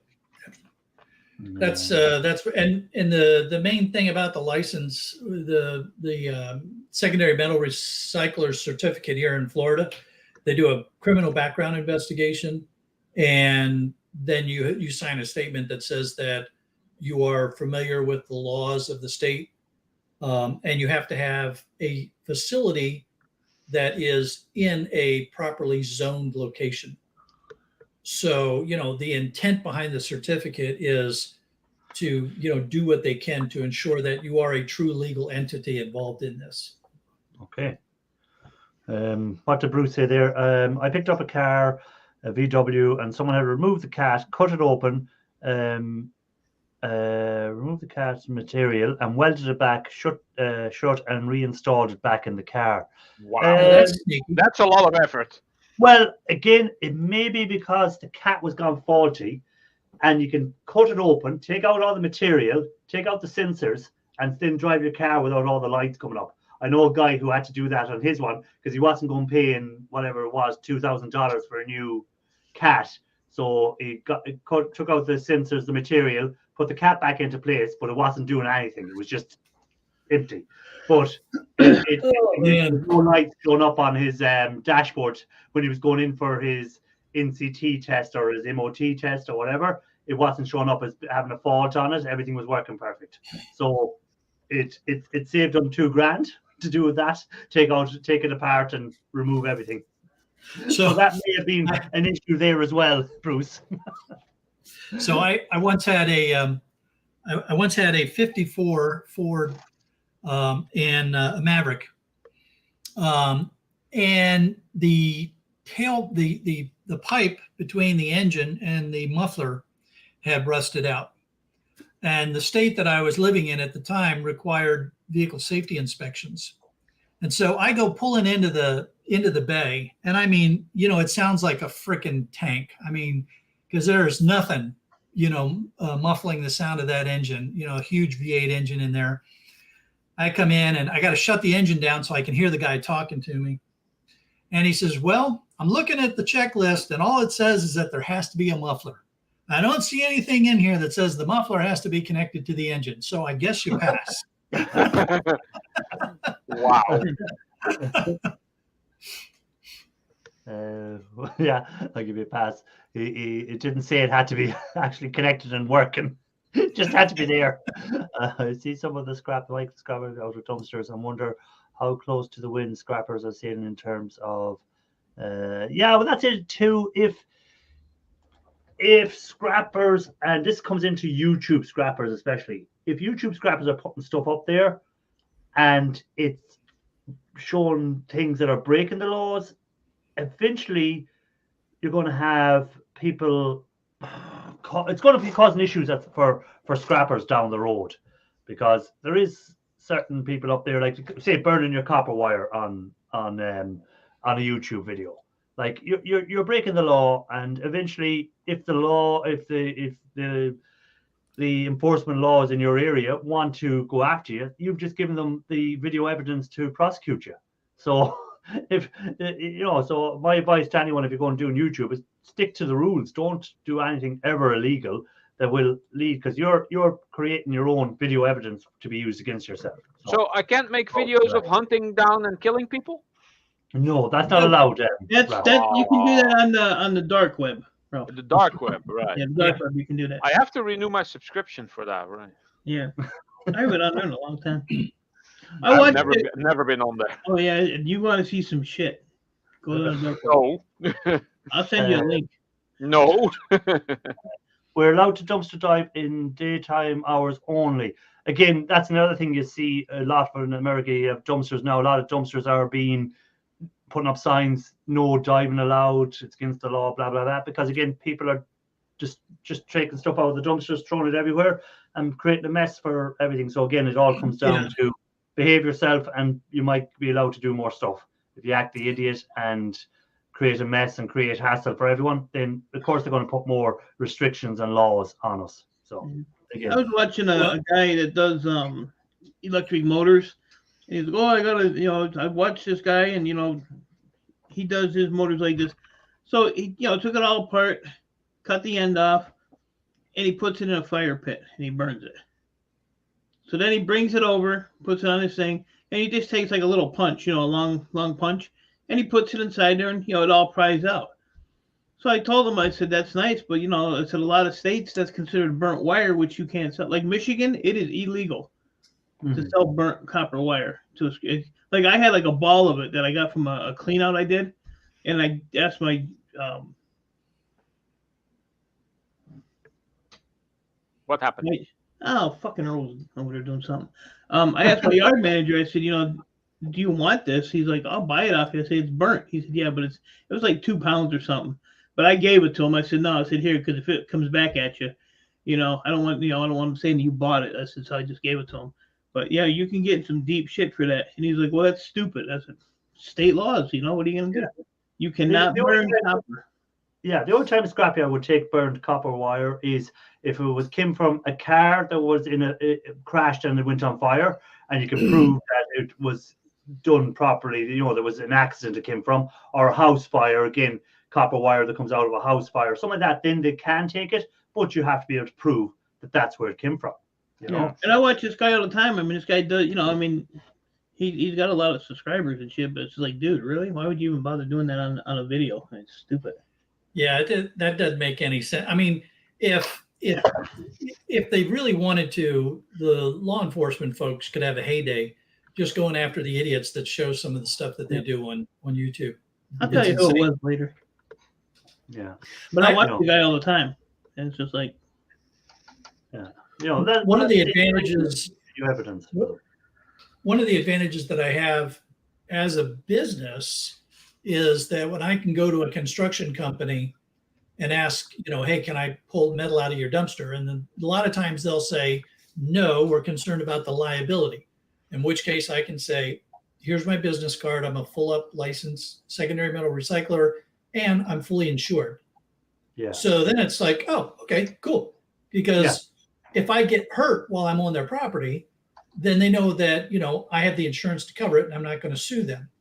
One of the construction managers told me, he said, we stopped doing that because we had a guy that came in in the middle of the night. He was pulling stuff out of the dumpster. He hurt himself and he sued us, and we had to pay. He said, we ended up having to pay for this idiot because he hurt himself illegally breaking into our dumpster. So, I was able to help them out, and because I'm insured, they were cool with it. So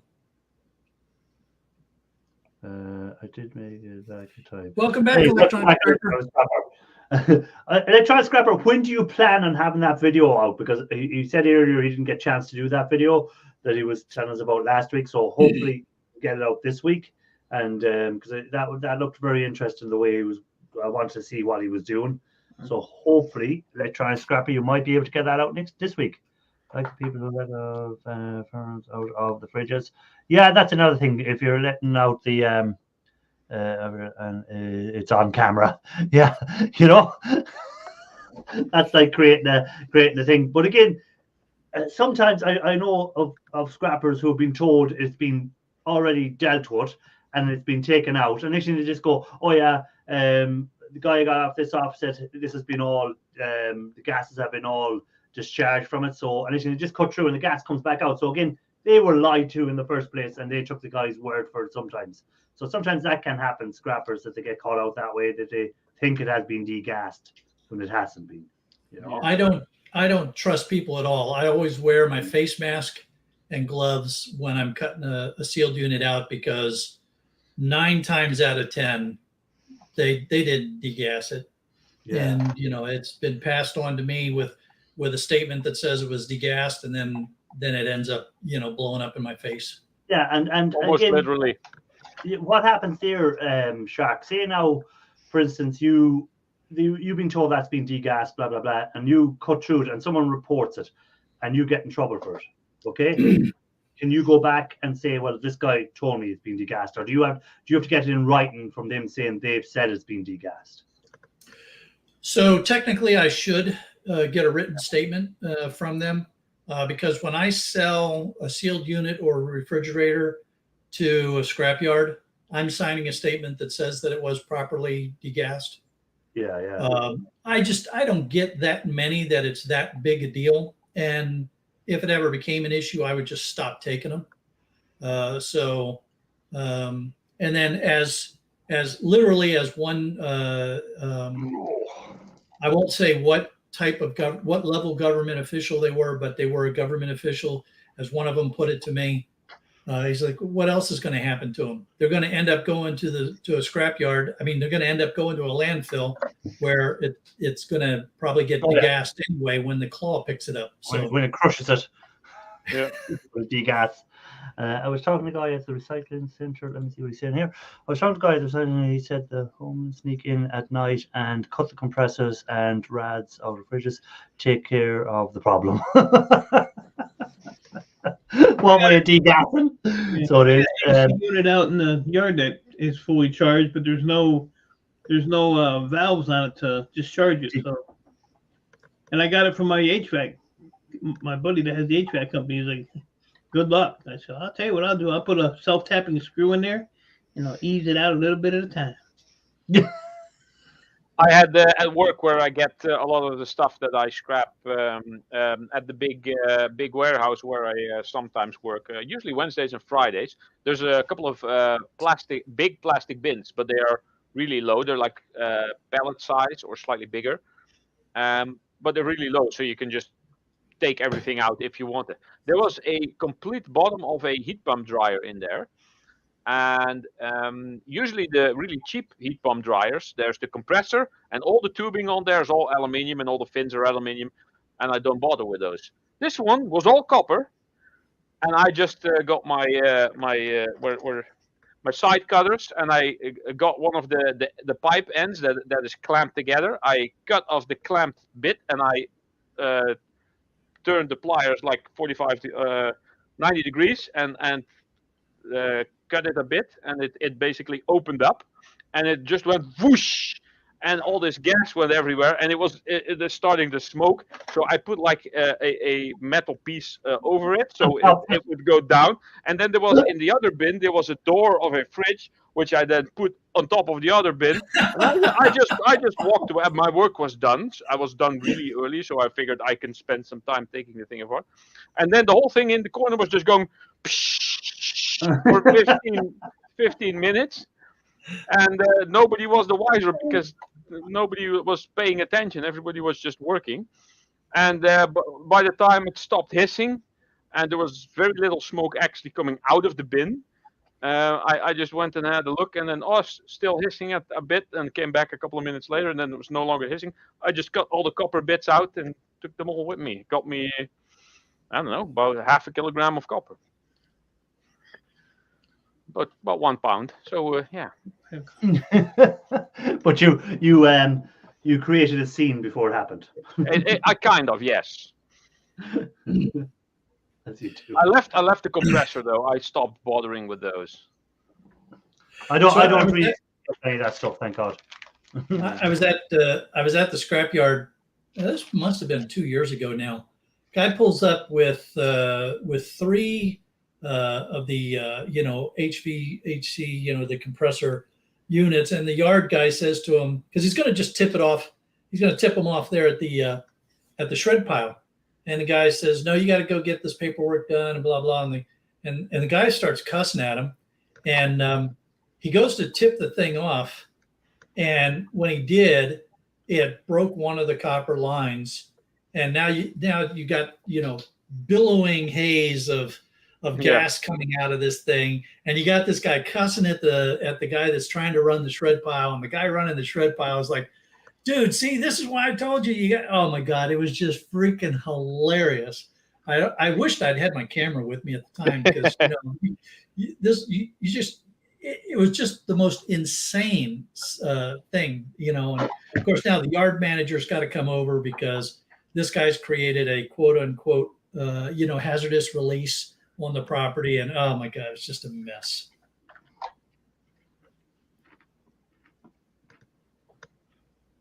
And I don't think they paid him. I think the yard manager and the shred pile guy just threw the unit back on the guy's trailer and told him to get out. So, the guy's pulling out of the trailer with this, smoke coming out the back of the trailer because those things will bleed for a long time. Yes. Yeah. Especially if it's a small hole. Exactly. Yeah. But like- scrapyards must have some insurance policies to have to pay big scrapyards because of the amount of hazardous materials they have in there and batteries and all that sort of carry on. That their insurance must be crazy to run a big scrapyard. I hate it when they put the screws on behind all the other big components. This is not really handy. That's it. I want to make a comment there on scrap and salvage about the nitric. Yes, nitric acid is one of the more dangerous acids to be working with, especially if you spill it on anything, because it reacts with every sort of metal, and especially aluminium. It's going to give off really bad toxin gases from that. And then, as he said, trying to dispose of a nitric afterwards safely, you have to go through the process of properly disposing of nitric, because it's not just the nitric that you have to worry about of disposing, it's the metals that it has dissolved as well. So you have to, if you're using it for gold recovery, especially, you'll have copper in there, you'll have tin in there, you'll have iron in there, aluminium in there. There'll be a lot of different metals dissolved in your nitric acid. So you have to go through all the steps properly. You can't just pour that straight down a drain, because again, that's a no-no when it comes to dealing with stuff, because that will show up down through the water system and they'll be saying, oh, we have a higher level of copper in the water or in the treatment plant. And they'll go looking to see why there's a higher level of copper coming through or a higher level of whatever coming through. And eventually they'll trace it back to where it came from and you'll be paying the fine. So dispose of it properly. Urban Prospector, welcome in. I don't know, did I say hi to him when he was in earlier? May have, but I may not have. Yeah, so that's one thing I'd say about the assets. The downside of gold recovery is having to deal with the assets at the end of it all. That's a serious thing to deal with.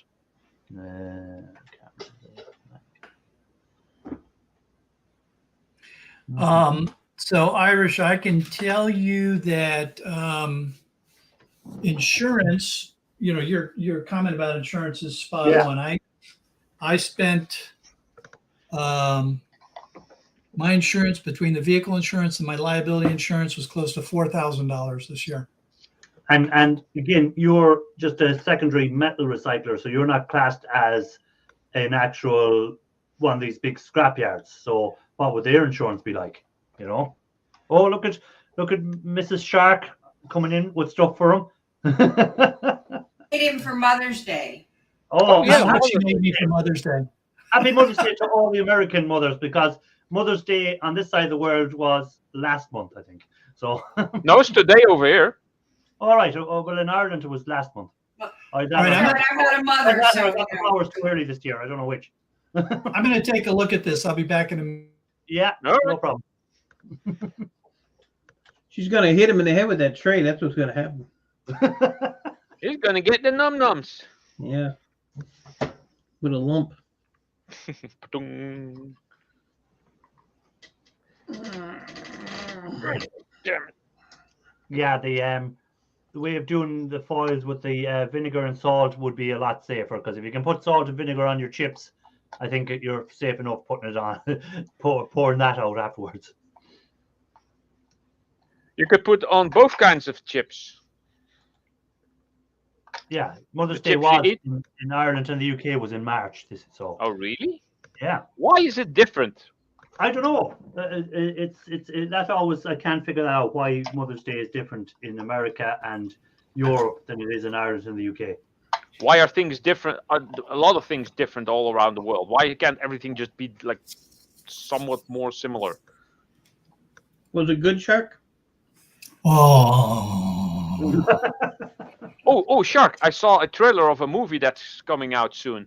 It was called Meg 2. Oh, I saw that. Yeah. Yeah. I saw the trailer. That looked insane. I've not seen the first one, but it looks entertaining enough. You know, it is as long as you accept that it's entertainment, Yeah. and you can make that leap of faith on the premise about why the Megs are still around, then yeah, it's there is some entertainment value to it, but and there's It's like Jurassic Park, but in the water. There's some funny parts in it too. You just like they got this weird mix of sci-fi, horror, and funny. And Jason Statham. What's Statham. I don't know. Yeah, whatever. Statham. It's all right, whichever. He's in all them sort of movies anyhow.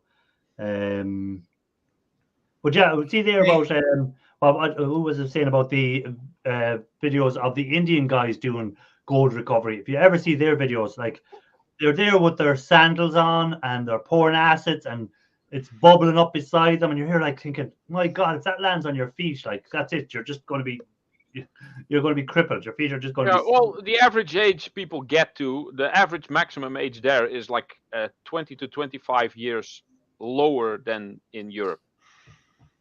Yeah. So again, you see them out in the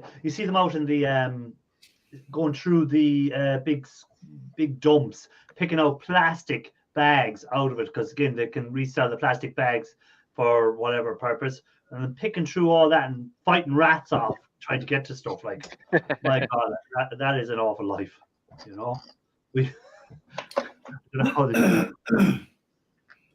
Well, and that's why we don't, that's why a lot of the European and US that's why we don't ship a lot of that stuff. When we have rules about, how we have to track what we ship and things now, because those kind of things were going on.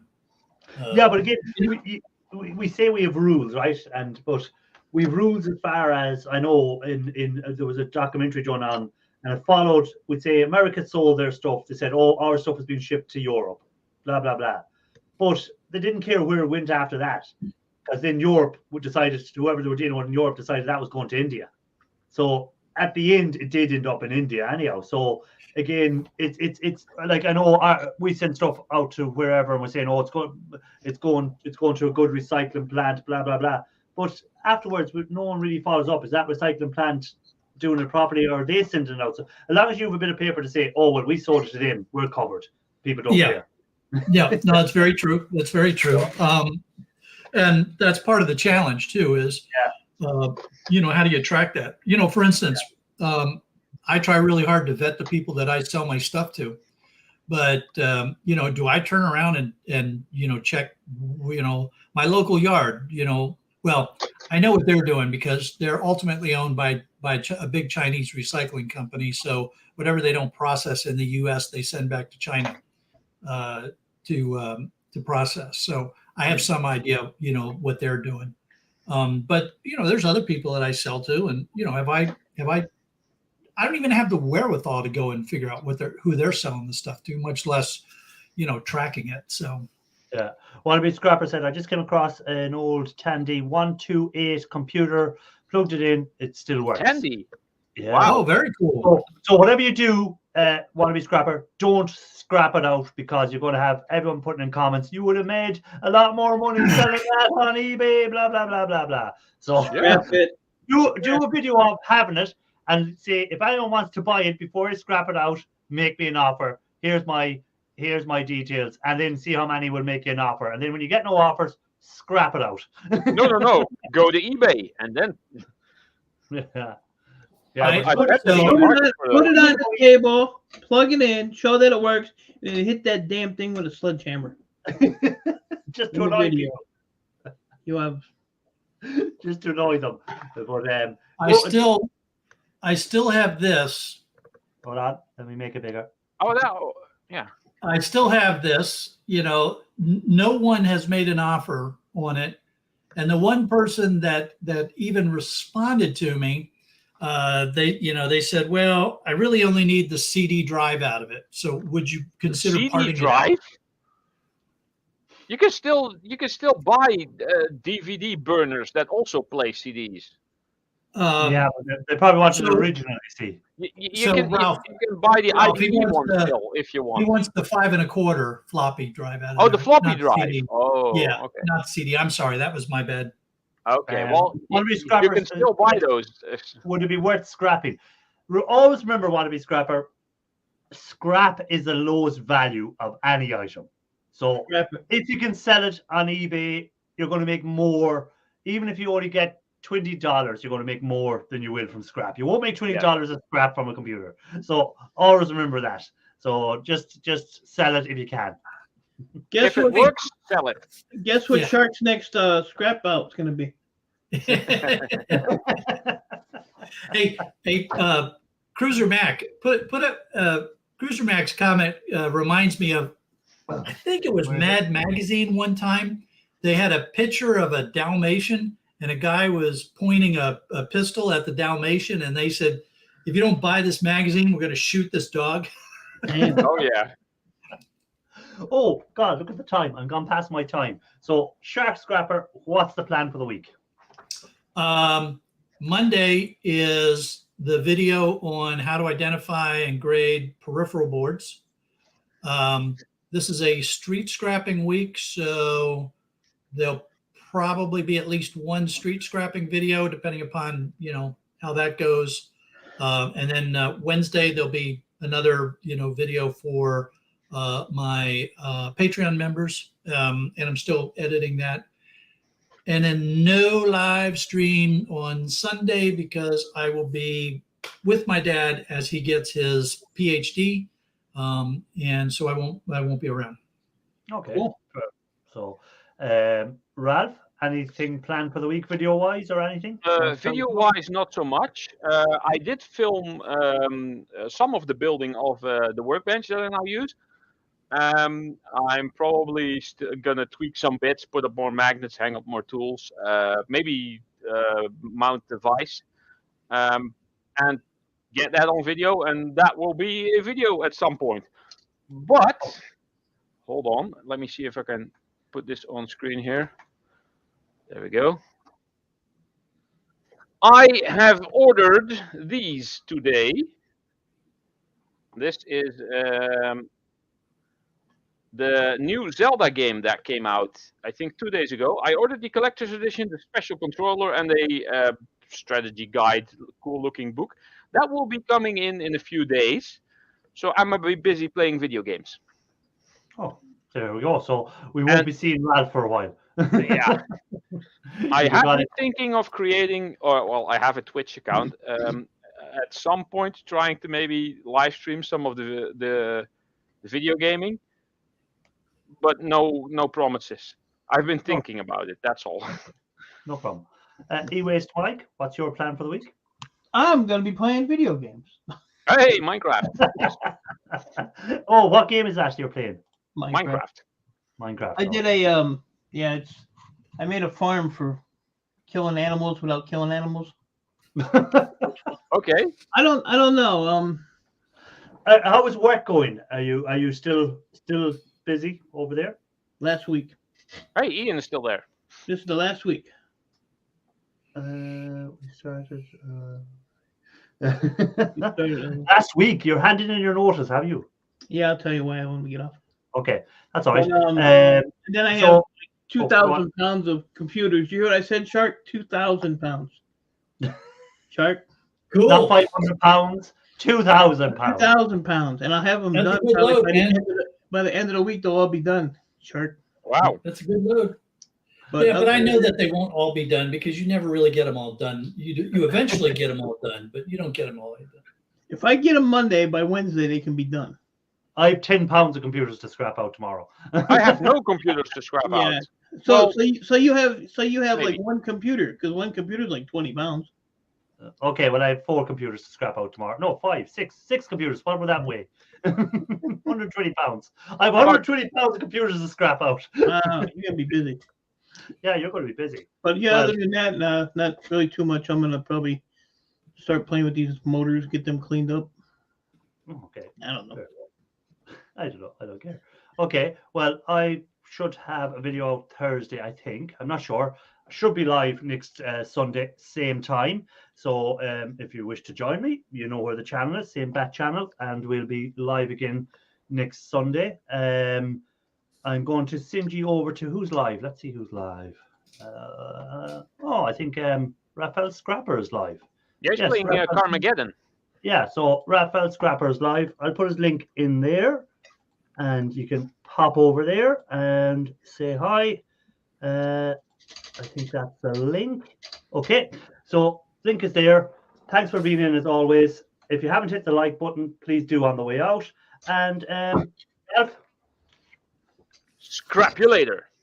bye-bye. Hey, we